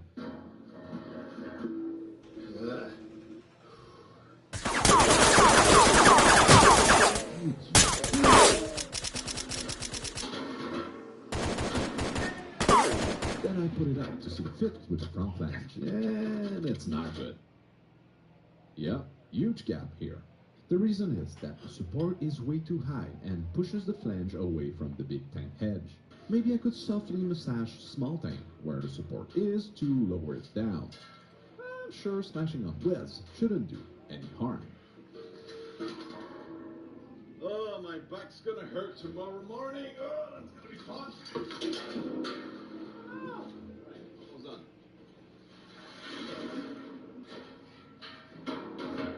Nope, still too high. Well, so yeah, let's get rid of the entire support.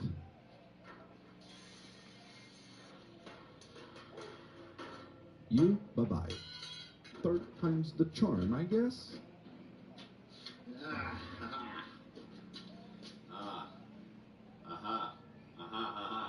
Yeah, it's way better now. I still have a gap, but it comes from the heat deformation from the welding. I'm simply gonna weld, smash, and repeat. 1 hour later. Would you look at that? It's not half bad. There's even a 1-inch long section that looks like it's been done by a pro. To add the new support, I created a belly button in big tank, and with small tank fully welded in place, it was fairly easy to set the right height. Then I cut at the excess. I knew it would have been impossible to make a hole in the big tank to fit perfectly the chimney pipe, so I oversized it. To cap it, I needed to measure the chimney pipe exactly where it's meeting with the big tank. So I made myself a big outside or inside caliper. And with the precise measurements, it was a piece of cake to make flanges that fit perfectly.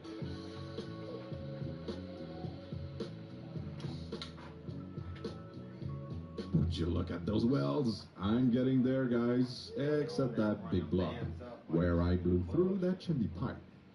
Finally, it was time to plug all the parts and perform a leak test over the entire heater. Gotta roll one more before you go to bed.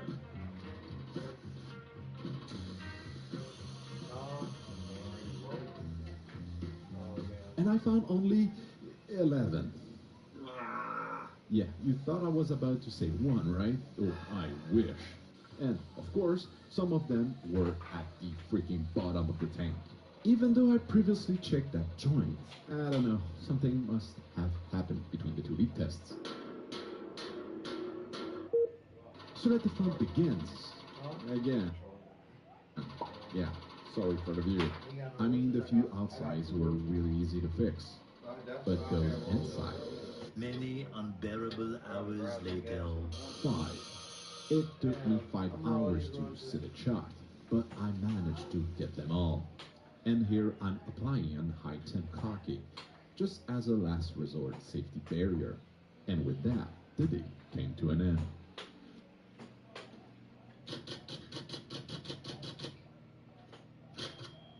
Yep, here I'm getting a bit out of juice. Not only because of the amount of work I've been doing so far, but also because I realized I made two major new mistakes. The first and easiest one to fix is with the outlet. Even though utilizing the existing tank drain seemed like a great idea, it's not. And let me show you why, using this 2-liter bottle. At the time, my thinking was that at full pressure, the chamber will fill up just fine. And because the outlet is located in the middle, it should pick up water from top to bottom. But what happens, let's say, if the breeze clogs the pump's pickup point? With lower pressure, water will not be able to fill the chamber up, and heat will be lost, reducing its efficiency. So the middle outlet has to go and be replaced by one at the top, which even with low pressure will let the chamber fully fill itself.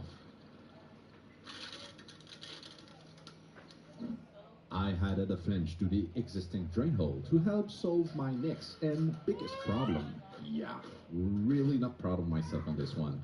So far, I was able to weld everything without purging with argon gas, removing mechanically the oxide form on the backside of the weld. But that's not true regarding the chimney flange and the amount of leak repairs I've done to the tank. I don't have access to those, and I'm sure that their backside is fully crowded, meaning that in chlorine water combined with heat, this thing will turn itself into a bucket of rust in no time. Plus, if you had the fact that the tanks were far from rust-free from the get-go, if I don't do something about it, this heater will be good for the scrap pile next year. So I bit the bullet and bought epoxy pool paint at a premium price. That's a lot of... And for those of you who think that heat will burn right through this paint, well, let's find out. Using my ultra-thin gauge stainless steel barbecue, even at 400 degrees freedom height, with a constant flow of water, it's absolutely fine to the touch. The water is easily absorbing all the heat, reducing the surface temperature. I even reduced the flow to a small stream of water, and it worked just fine. Unlike stagnant water, that bottom bend got really hot, real fast. That's true. So as long as I have a constant flow of water coming in the tank, the epoxy will survive. Using the existing drain, I poured the paint and with the tank slightly tilted to one side, ensure that one section of the smaller tank was thoroughly coated. Then I tilt the tank a bit more to cover another section of the small tank and repeat the process. By now, any excess paint should settle over the front flange, which sits at the bottom in this orientation. Then I made a temporary rotisserie with tubes clamped to the welding cable. Flipping the drum on itself will coat the inside of big tank. Next, I put it upside down to coat the rear end and drain the excess epoxy. Seeing that amount of leftover paint, I decided to go for round 2. I mean, at this price, better make sure that the entire chamber is thoroughly coated. This is the final setup, allowing any excess epoxy to drip off. And because the manufacturer recommends letting the paint dry 4 to 5 to 7 days for outdoor pools and 10 to 14 days for indoor ones, I made sure to have a good airflow using the fan from the thermoforming project. Meanwhile, I fabricated the second stage baffle out of steel. Steel is easier to me to modify if necessary. The second stage serves to reintroduce fresh air, igniting the hot exhaust gases that still contain unburned combustible matter. At least that's the theory. For sure, this part might need a bit of R&D down the line, so steel is better for future improvements. Right, we'll let the paint dry and get the yard ready for the heater.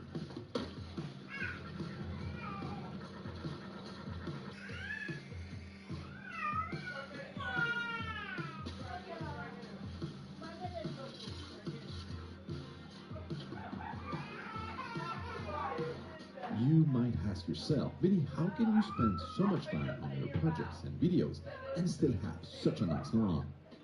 Well, that's no secret, because last year, Mamotion sent me the Luba 2, a wonderful all-wheel drive robotic mower.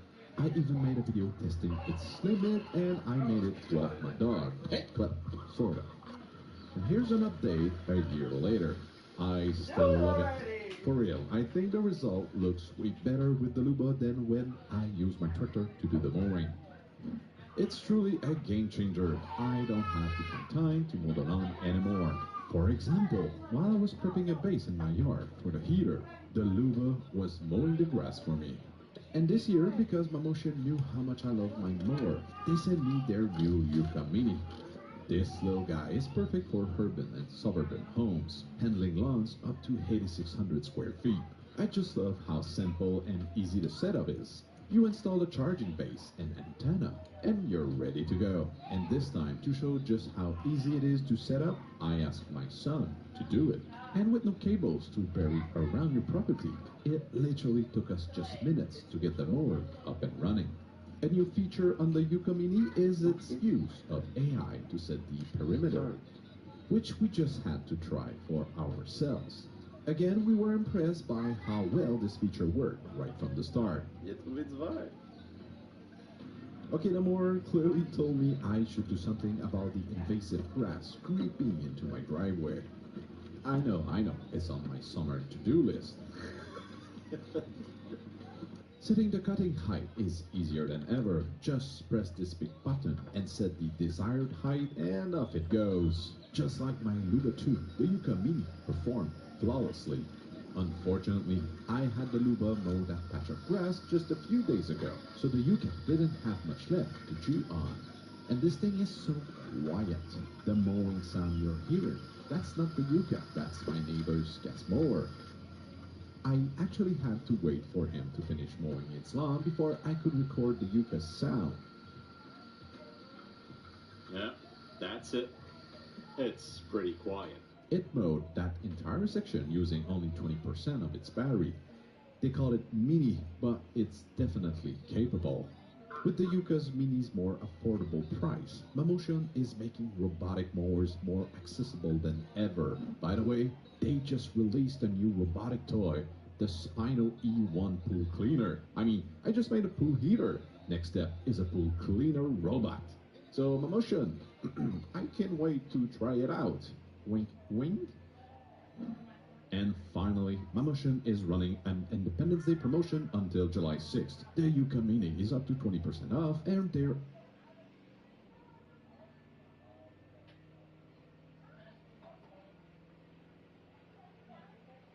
Welcome back to Hoochos.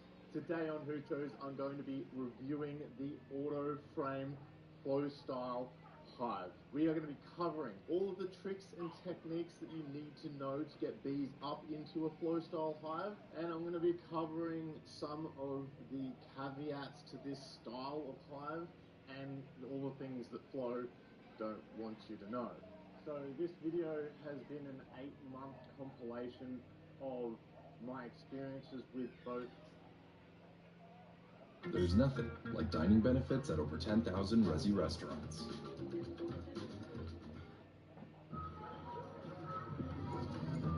Travel can be a nightmare.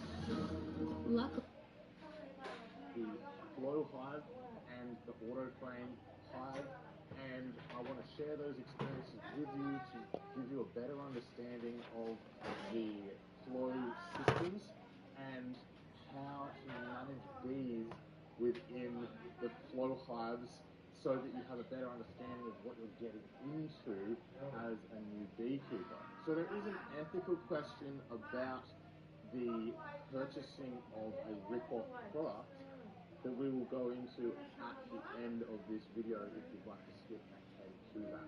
So, this is the auto frame. Let's have a look. I want to see if we go to a little bit of effort, will we be able to make up the gap between the Flow hive and the auto frame? Because this is $290 and the Flow hive is around about $1,300. If I can go to a little bit of effort to save myself $1,000, let's open her up and see what we've got. Oh, it smells. It is fresh. When I opened up the Flow hive, there was no smell to the timber because it was seasoned. But this timber, it is so fresh. You can actually see how sappy it is. The finish on this is just nothing compared to the Flow hive. It doesn't have the burnt ends, which I actually really like the Flow hive's burnt ends. So we're going to do something about that. Oh god, it smells incredible though. Like, yep. It's completely different. Gee, I would pay to keep that smell though. I hope there's instructions in those roof pieces. Not that it really matters, but like you can see at the back of the piece, you can see. The quality control's not there. Screws, screws, screws. Pieces, pieces, pieces. It's got a timber Kleenex litter. And it comes with instructions. How good. One sheet.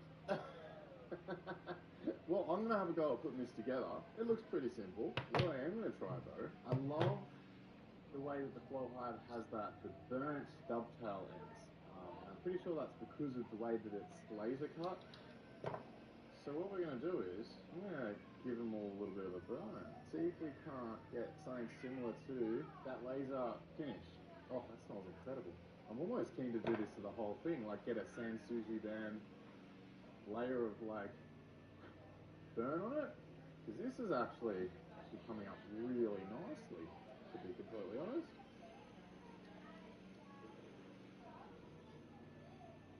The screws that come with the auto frames, they're just this gross gold group. I've rustled around in the shed. I have the exact same square head screws as the ones used in the Flow Hive. So I'm going to use these instead. The Flow Hive is pre-drilled, but this is not. I'm just going to paint the roof so the roof doesn't get the burning treatment. We can start putting it together now, I think. So all these dovetails only go together one way.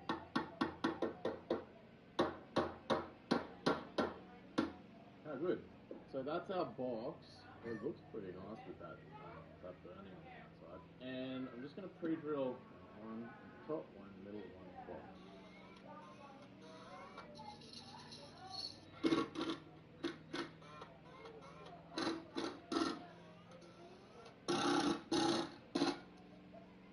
Box 1, done. On to box 2. And they've got it so well dovetailed, like even an idiot can put it together. The flow frame. Alright, now the roof. I don't know about you, but I prefer without the cap on it. I much prefer that. So I'm just going to run some no more gaps along there, and the paint will seal it off. And there's our roof. And for the legs, it doesn't come with any legs. I just bought these legs from a hardware store. They're about like $5 each. And these legs as well. Now they don't usually have this. This is an ant stopper. Now what you do is you fill it with oil, and then this just covers it up so it doesn't get water in it, and it stops the ants getting up the legs. A lot of people sell this, but it was really easy to just print this off, and then just add it to the cheap hardware store legs. I'm just going to screw those in place. And because you can screw these in and out as well, they also allow you to level the entire pipe.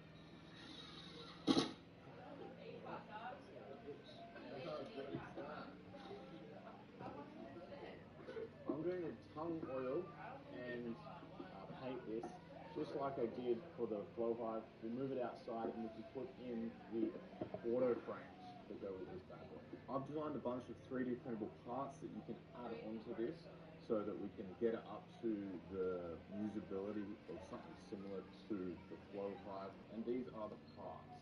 The parts are all labeled. We've got our super entrance blocker, we've got our brood box, entrance reducers, all different sizes, and you can use the slicer measuring tool to measure how long they are so that you can pick which one you want to use. You have your auto frame access door latch, and I've also designed the door holder that doesn't come with this kit so that you can place your door down and use it as a shelf. Here we also have ant traps that will fit on M10 and M8 bolt legs if you want to give the beehive legs to stand on as well. So that is all in the file. And once you've printed it off, you just use the screws that come with the kit and they screw into the files. So there's no need for extra screws. The base is not straight, so this is a $100 base. They're really cheap. They're about $30. I've just screwed that to the existing base. Now this is optional, but with the small hive beetle in my area, I've added 2 pieces to reduce that entrance hole and bees can defend it better. So here is our top box. I've just designed these two pieces. They're all labeled in the file. We just take 2 screws and that will block the top unnecessary entrance. So this kit comes with all wooden containers. They're kind of just cheap offcuts of wood that you use to open and close the hive up, the side windows and the front auto frame collection.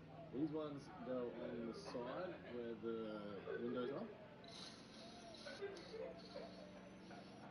And we need to block up the very base of the brood box so that we can use this, just some spaces, for that bottom board. And that can now be put either way. You can have that black at the front or the back. Now, one thing this doesn't come with is it doesn't come with any frames, so you'll have to add those in yourself. And all of these frames have been wired up. These are ones I've done previously already. You're only really going to need 5 frames, probably, because if you're getting a nuke, you will get 5 frames. But I'm just filling this with frames just to show you. And into the top goes our auto frames. So I'll just slide in so. And to the top of that goes our lid, like so. And that is our customized hive fully assembled. This is the basic final product, and it's pretty much ready to pull up bees. So now that my hives were built, I needed to go and collect my bees. Now I actually did a whole video on the collection of my bees from Phil, who was the beekeeper who supplied me with my nucleuses as well as my full hive, which is in my other Langstroth. I'll link that video below. Essentially, I dropped my equipment off at his house and we transferred the bees over into that equipment. The next night, once the bees had come back in from foraging, he sealed them up for me and I took them home, put them in position, and that night I opened them up and let them explore.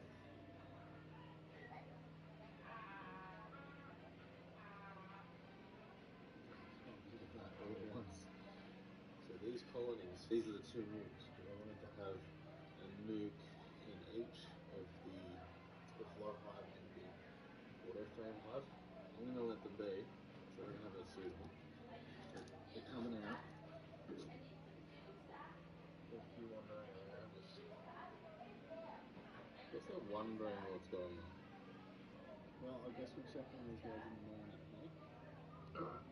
Now, because the nukes that I was purchasing only have 5 frames in them, when we transfer them into my full-size brood box, in each of my brood boxes for the 2 flow-style hives, and you can see on the top here the old 5 frames and the new 5 frames, which are on the outside of the brood box.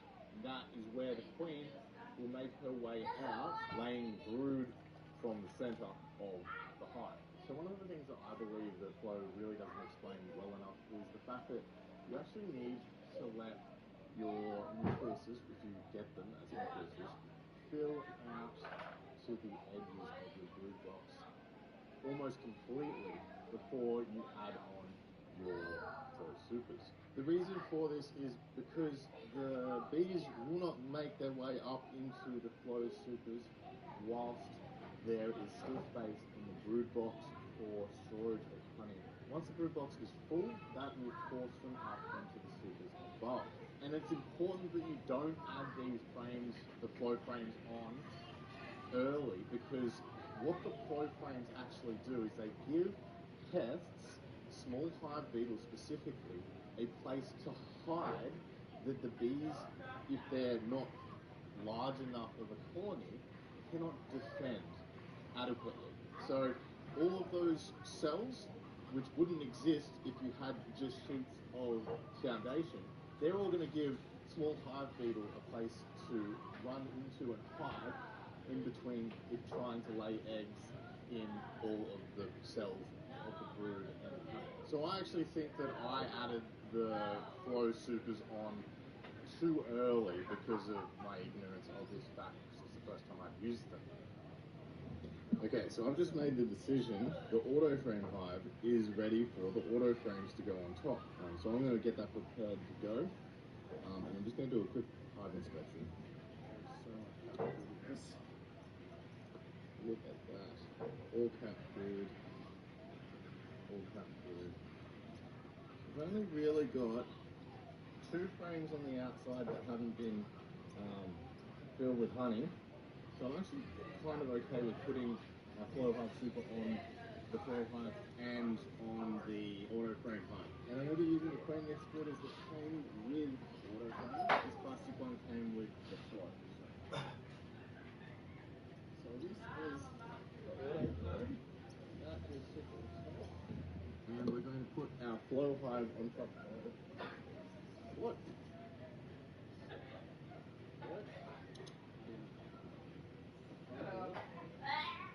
Oh, good. There we are. So we are now collecting honey in our supers. I will say this is slightly more developed, so there's less frames in the flow hive than there is the auto frame hive. And as you can see, I've actually added on a base so I can monitor for small hive beetle. So here, hive beetle trap, which is working rather well, as you can see. And this also has an entrance reducer so that I can reduce the entrance. I'm going to bring another entrance gap closer for this as well. But the flow hive, I've printed this one, so it's only got an entrance that big. I can probably come out soon, but I don't know, maybe. But that tray does the same job as the flows flow hive beetle monitoring sort of tray. So I think the way that we're going to need to make the bees accept the flow and auto frame supers is we're going to have to treat them with these. So the way we're going to do that is by putting on wax. Alright, let's do that. There's a few bees in there. It's not really something like thingy that I want. We're just going to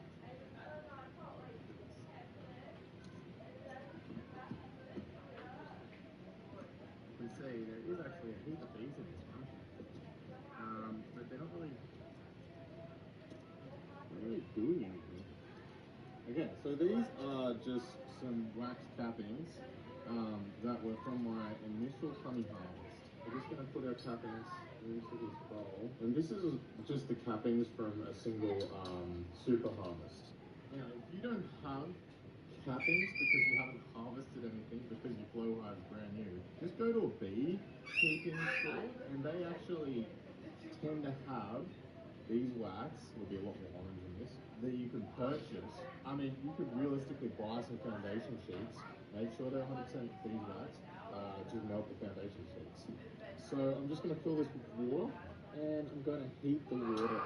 So we're boiling now and the wax is melting. There's a bit of honey in it, there's a bit of wax in it, there's just a lot of bee things in it. And that's what we want. So don't do this at home, but I'll just show you how this works. So whatever we paint this onto, like that's quite hot, but it cools immediately and you've got a beeswax coat on whatever you're painting this wax liquid onto, right? So this is pure beeswax, and we're going to be painting it onto our frame. You don't need to worry about the plastic that they're made of melting. These are made of high heat tolerant plastic. In fact, if you want to clean your flow frames, you can just dip them into, not boiling water, but like close to boiling water. Take it off the flame first, and then just dip the whole thing into boiling water, and it will clean the entire unit. I've seen a bunch of videos on it, it's safe to do. These are the auto frames, these are the fake flows, right? Dip our brush in it, and take our brush across the face of all of our cells. And you get a really fine layer. See the droplets on the tips of those combs? That's a fine layer of wax across the face of our frame. And we want to do that both sides of all of our frames. You can see the little drops of wax that are deposited there.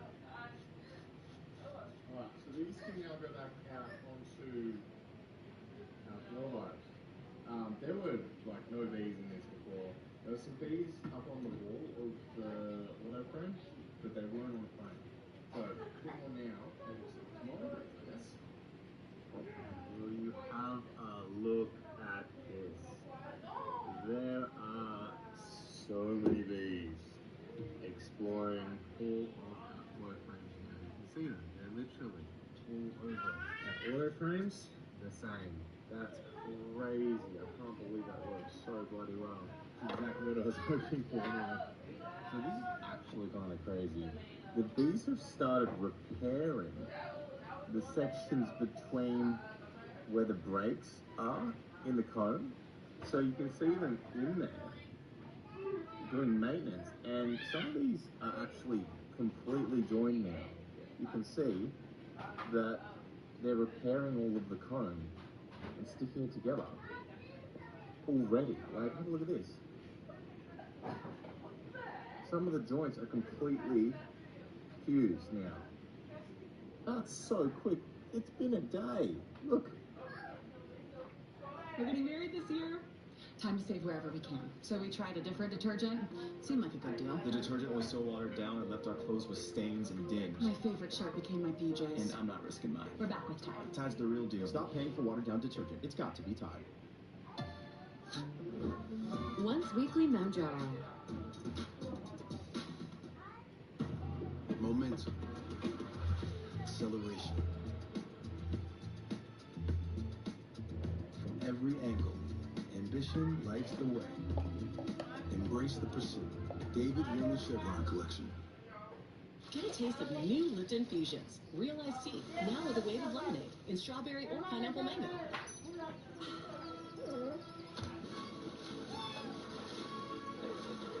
Try new Lipton Fusions lemonade iced tea. Who says the most luxurious skincare has to be expensive? Age Perfect Midnight Cream by L'Oreal Paris. A rich, hydrating texture helps repair skin barrier in just one night. 2 out of 3 women would switch from their luxury cream. Midnight Cream by L'Oreal Paris. Look at that. They're right up in it. That is nuts.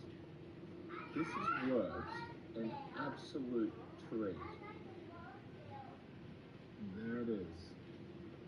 We have honey beans stored in it. It's only been 2 days. That is absolutely nuts.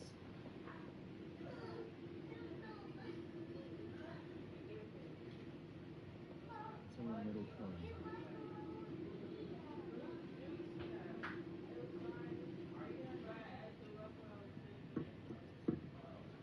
Okay, so I've removed the frame of half brood, half honey, and I'm just putting it straight in the middle of our closed style frames, like so. Hopefully I'll put honey around it to try and protect it from the elements. So just going to get them up and protecting that frame of brood in the top super. I'm just going to do a quick colony check on my foil hive to make sure they're all good. There's no queen cells. There was no queen cells in this one. Yeah, so you still need to check on the health of your hives. This changes nothing, it just changes the harvesting. So pull this apart now and have a look. And that is a healthy box of bees. Look at that. Burst. Absolutely burst. These are full. All these are full. So that's why they're pushing up into the flow. So this started off as a nucleus and it is chockers now, bursting. That is literally their last ditch effort for space. Because they've absolutely filled this up. We're going to brood right out the second last frame. So this is chockers. Right, have a go. That's the outside of the second last frame. You can see we've got brood there. So it's been 8 months since I got the bees, which was in October.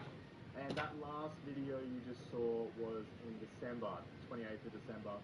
It is now the 4th of May, so it's been about 5 months since I had the bees up and into the frames with a little bit of honey starting to show. What I want to do now is I want to show you the state of the auto frames. So I'm going to smoke these bees. We're going to have a look at the frames. Then tomorrow we can do our first ever flow harvest. So I'm not doing a colony check or anything. I'm literally just going to show you the frames as they are at the moment, so you have an idea of what they look like.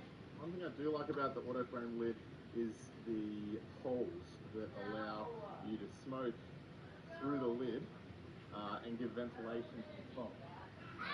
It may not be the best for your climate, so I have included plugs in the files so that you can plug those holes up, and they're the right size for the roof of the auto frame hive, which will mean that in cold temperatures you can plug these holes and it will your heat into your bees.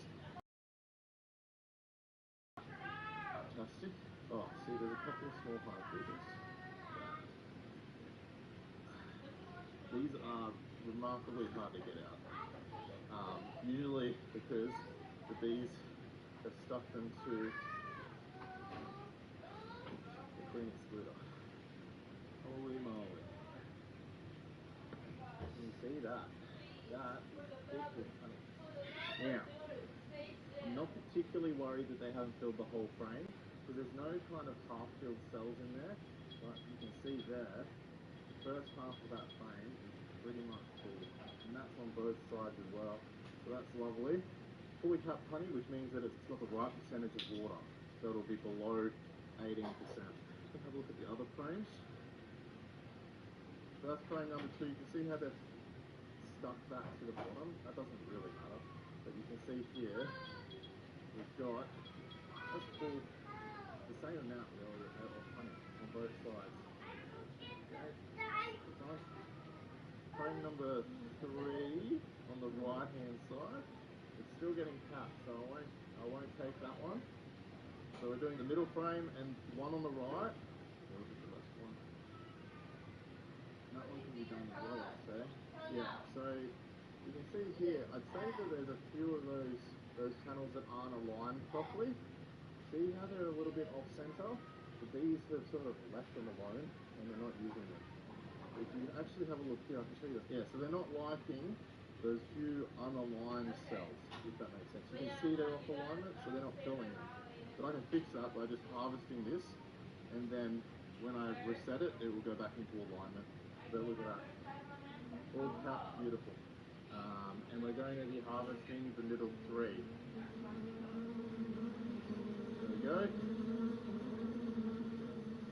This is my most angry hive, but they are my most productive hive. I think that's... Oh, have a go at these guys. Get off it. I bet that's all you've been able to hear, isn't it? Really like fur.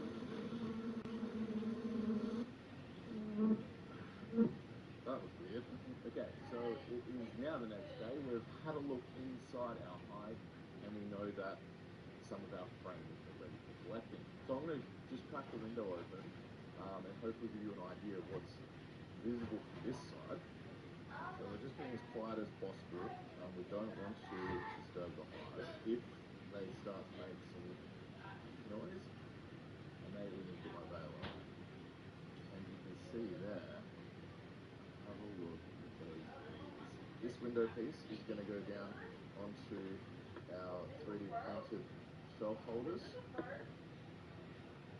like so. And that's going to give us a place to rest our jars. Here I have everything removed and harvested. We're going to need our keys, which come with the flow kits.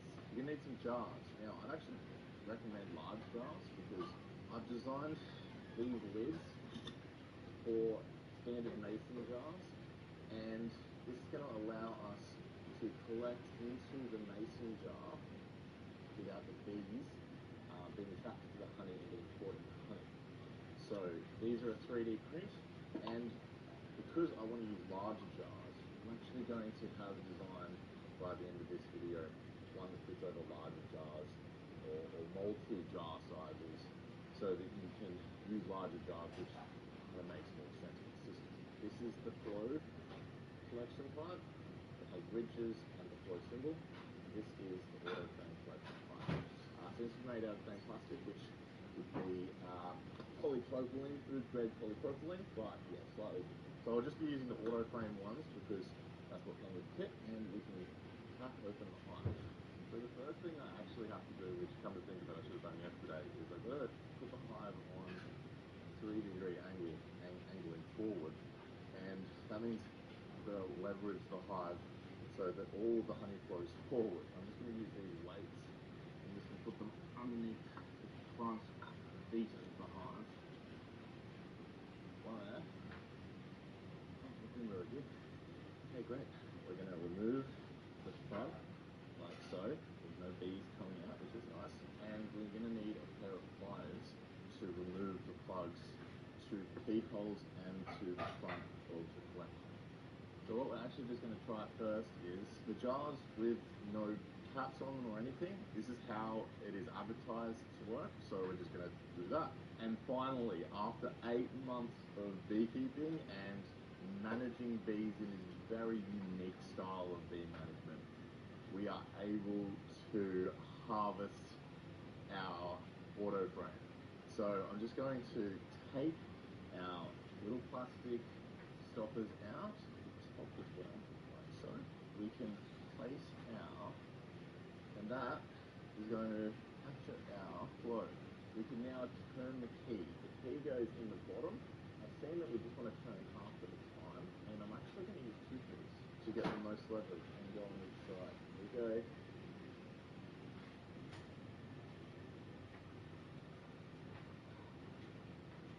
Oh, that's cool.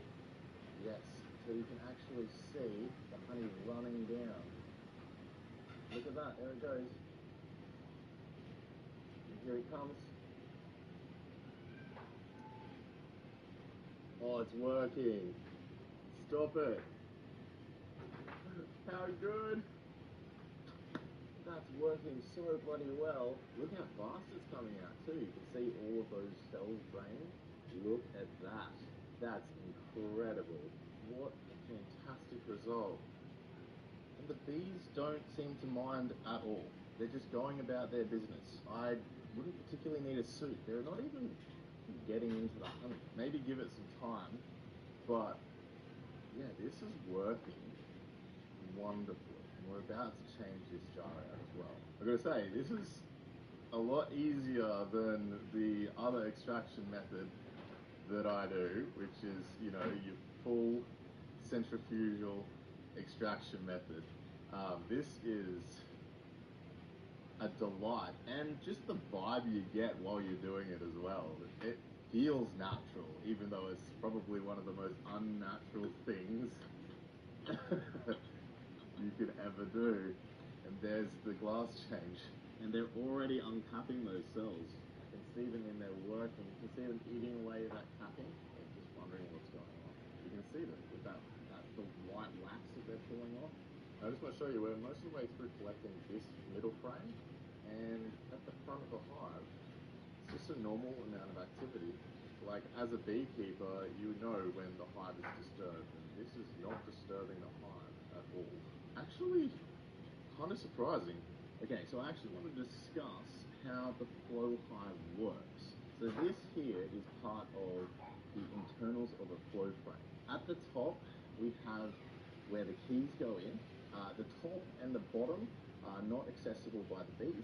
However, the side is. And as you can see here, the side is a matrix which can be formed into a honeycomb, or it can deform into a shoot, essentially, where when the key's turned, the honey will flow down and into this collection pipe and run forward with the tilt of the hive.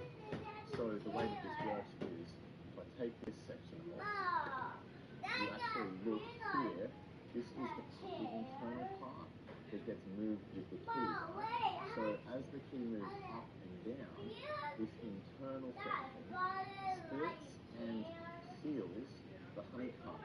When the honeycomb is open like this, the honey is allowed to run down, but the capping on the front isn't broken because there is a slight difference in the length of the internal section compared to the external section, which leaves the capping in place and allows it to be uncapped later by the bees once they've realised the flow cells are now empty. Now, the one thing that I did wonder is if the bees can't get to this internal piping that there's a bunch of honey in, how does it clean out once we are done collecting them? Now, I actually noticed something in the design of these flow frames. If we take a cap off, there's a gap at the bottom. It's not big enough for a bee to get into, but it's big enough to let the honey run. So the honey will actually continue running to the front, but you can actually see the bees licking that honey that's already in that base. You can see them licking that. So that's actually how it's cleaned. It's actually quite important that you leave this on an angle for probably like a day after you've done your collecting, so that all that honey in that chamber, or most of it, runs forward. Now, honey won't go off. However, I would be wary of ants getting into that part of the hive. I'm sure it's not a real problem. Crack half again, because I want to see if I can smell it. Crack. There it is. That's our honey coming out and flowing forward, and we just need to pop in a collector like that. Really should make sure you've got enough jars. Look at that, we've done it. I guess we should have a taste test too. Wow.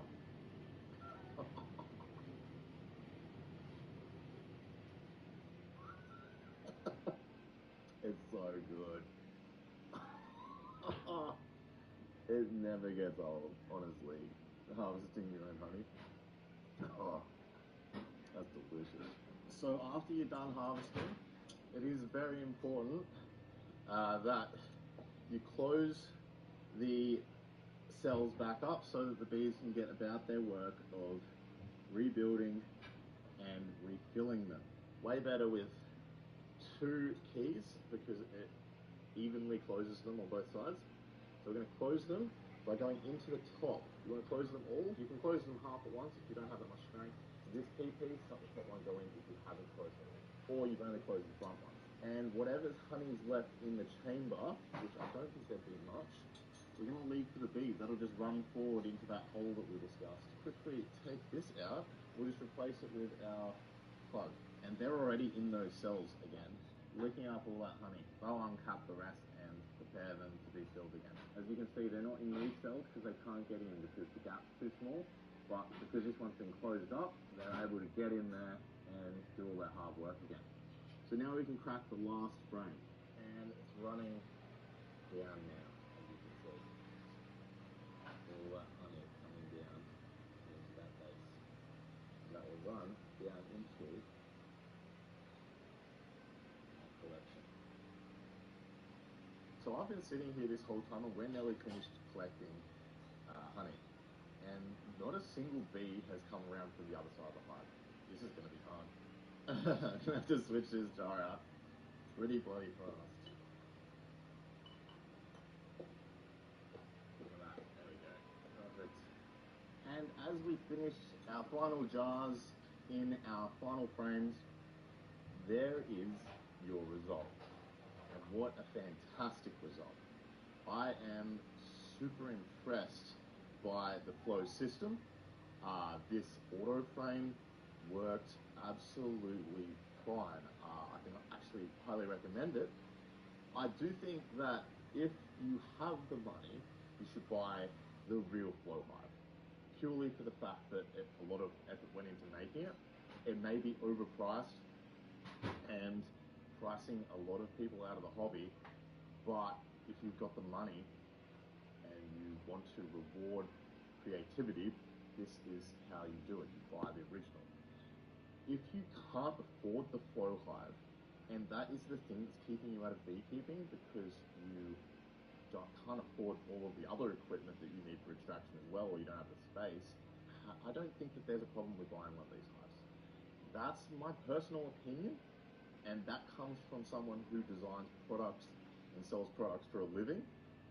I just think that the flow hive's way too expensive. And if the gap was a lot smaller between the price, I would say support the flow hive and forget these Chinese knockoffs, but it's just not the case.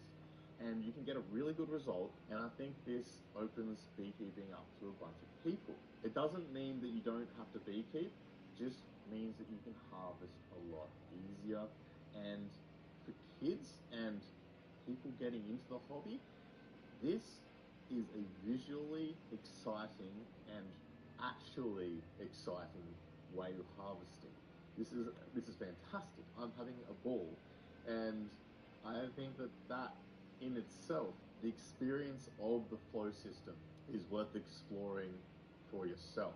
That was the easiest honey extraction that I have ever done, and this is going to make my life a lot easier from here on in. So now we can just close up the hive, and I'm going to leave it on a slope for about 24 hours while all of this honey runs and they keep eating out the front, and then I'll reset the angle, let them go about their business, and wait for them to fill up the frames again. Alright, well, I hope you enjoyed this episode of Hutos. Happy beekeeping, and I'll see you next time on Hutos. Wow.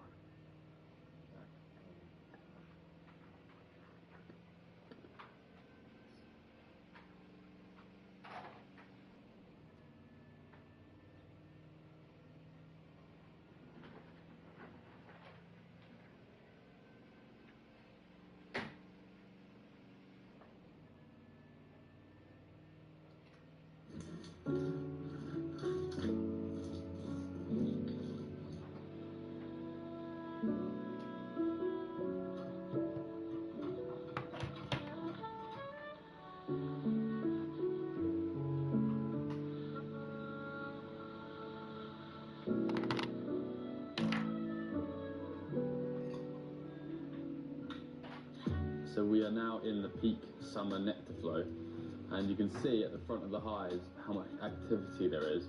The last week has been about 30 degrees every day, which is just about perfect, I think, for the bees to fly and collect a load of nectar. So the job for today is to simply put boxes on top of the hives if they need it. I'm intrigued to see how much nectar they've stored in the hives since 1 week ago, but I have a feeling it could be quite a bit. The cracking is because they've stuck everything together, and if they've stuck everything together, it means they've managed to collect a load of resources to do that. Oh, yep. Heavy, heavy, heavy. I can see eggs in there, so queen's still here. That's the only worry, is if they swarm at this time of year, they take a load of the honey with them. So we've got to make sure they don't do that. That's probably 10, 15 kilos. If that's 10, and this is like 20. Gosh, this is way heavier. But that's how it's looking right now. Half of it probably is capped over. The other side, similar amount. But every frame in this super is basically like that. And I definitely need to put another box on there. So there's a completely empty box on there. We'll come back in 1 week and see how much it's full.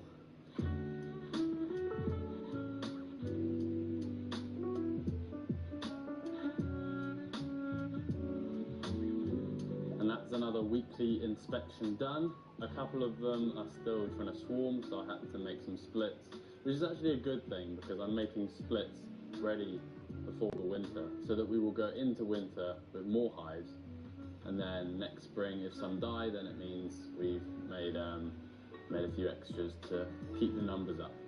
Very, very happy to see how much honey is coming in right now.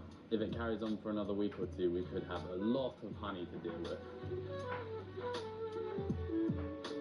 I can't quite believe the weather we're having this summer. It's been good and bad. There's advantages to it being hot. The bees can fly, they can forage without the rain getting in the way. But there's also disadvantages, like the fact that plants, to produce nectar, they need water. There's been a sudden change where there's been loads of nectar coming into the hives, and now it's just completely stopped. There's lots of factors involved, but I've heard from other beekeepers that, yeah, having it too dry can be very bad. It's middle of July, and we're going to start the summer harvest. It doesn't feel long ago at all that we were taking off the spring honey, and we've been busy with lots of different things over the summer, and now the main job is to get the summer honey off the hives. And the first step is to put the escape boards on, like we did before. So at this time of year, once the bees have stored loads of honey in the hives, the wasps can cause some problems. The wasps like to rob out the honey from the beehives. They're lazy. They don't want to collect their own. They make the most of the honey that the bees have collected. And I don't want them to do that. And often you'll see the wasps get into fights. The wasp goes in, the bees then attack the wasp, they gang up on the wasp, and then they normally, if the colony is strong, they kill the wasp, and they dealt with it well. But if the colony isn't so strong, there can be problems. If you have a small hive, like a small colony, maybe like this one here, you've got to be extra careful, because the wasps can completely wipe out a small colony like that. So what I like to do is make the entrance smaller. But the entrance is quite big now, and it's hard to defend a big entrance. So you can put in a block of wood, like this one. So by making the entrance much less than half the size, it gives the bees less sort of space to defend. Will give them more chance of fighting off the wasps. But as you can see now, there's a load of bees waiting to come in that can't come in because the entrance is too small. But at this time of year, it's safer to do that than leave it open. So we'll have a quick look inside, just double check that the honey's ready to take. Last week it was looking pretty much there.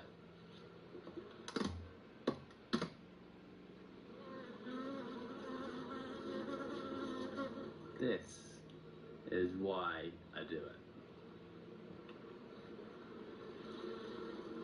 it. It smells amazing, it's heavy. Everything about that is just perfect. I made up a load more of these escape boards, so we're going to put this on top. And now we have to make sure there are no gaps in the hive. We can't have anything getting in, because we're basically taking all the bees out of the honey boxes into the bottom box. So there will be no bees to defend at the top if wasps come in or other bees get in. I learnt my lesson last year after getting so much of my honey taken away from me at the last minute.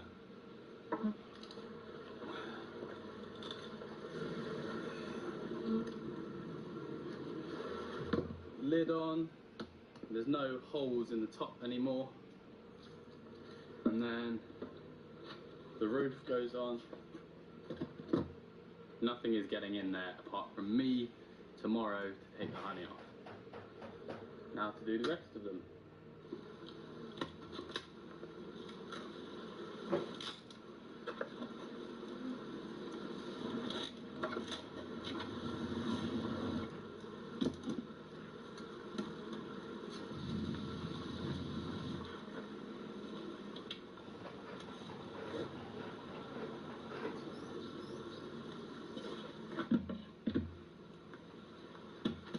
That's a big one.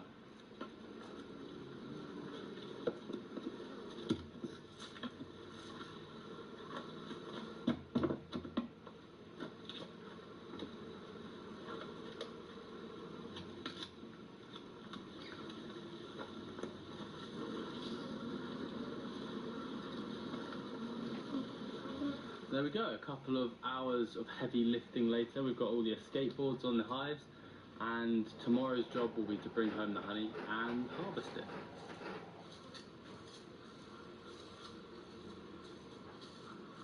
Today I'm going to harvest the summer honey from my bees. They've been pretty busy over the past few weeks collecting a load of nectar, and yeah, today's job is to get all that honey off the hives into the van and back home to the kitchen, where I will extract it over the next few days. Let's get to work. This is always my favourite part of beekeeping, is sort of seeing the results and seeing the harvest after the year of work that you put in. Beekeeping, maybe when you have 1 or 2 hives, is like pure hobby and a fun thing to do. But when you have more hives, and I've realized having like 12, I think I've got 12 hives now, it's certainly, it's work. It's like a proper job. Oh no, wasps getting in. No, that's not good. There's a hole in the hive and the wasps are finding a way in. Hope there's no more holes. Right, we better get this honey off as soon as possible before the wasps take any more. Tools we're going to use today: a mini battery powered blower. Might not need the smoker, but I will need my hive tool. The hive tool is always in this bucket of soda crystals, keeps them clean. Let's start harvesting the honey.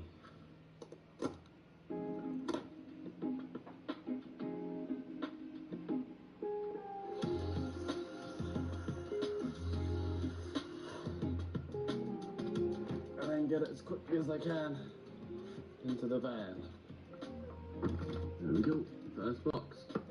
Box number 2.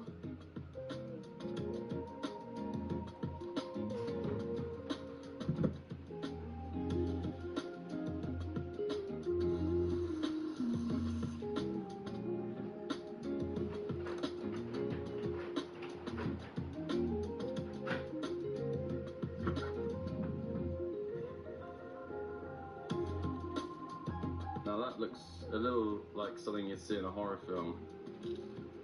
A ton of wasps and bees all in my van. I'm gonna let them out. Whoa. Yeah, you wouldn't want to be driving home with that. If you don't like insects, this is the worst place to be. There's bees all over the place, and then I just found a grasshopper. That was so hectic. Just got to close the gate.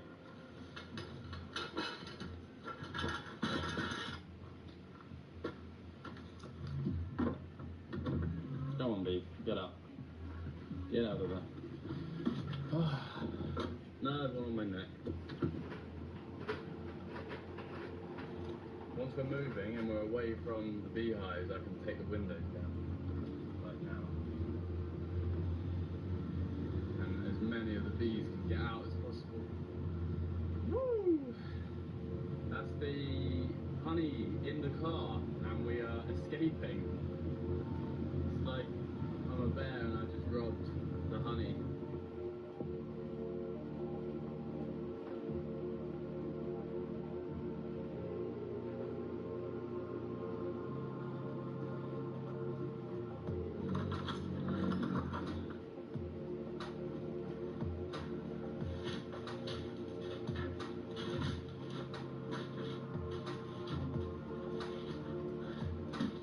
One, 2, 3, 4, 5, 6, 7, 8, 9, 10, 11, 12, 13, 14, 15, 23 boxes.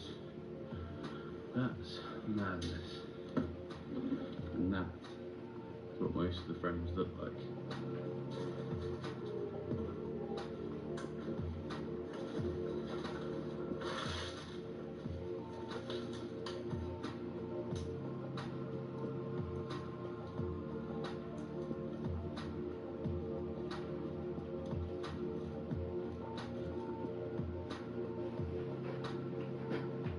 As I started cutting off the wax cappings from the first frames of honey, I couldn't help but reflect on the last few years of beekeeping.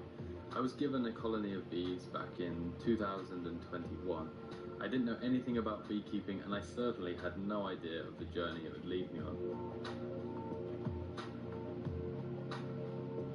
I've never really been that great at sticking with projects very long. I often get bored quick and move on, so I even surprised myself that I'm here right now for the 4th year in a row, still keeping bees and harvesting honey.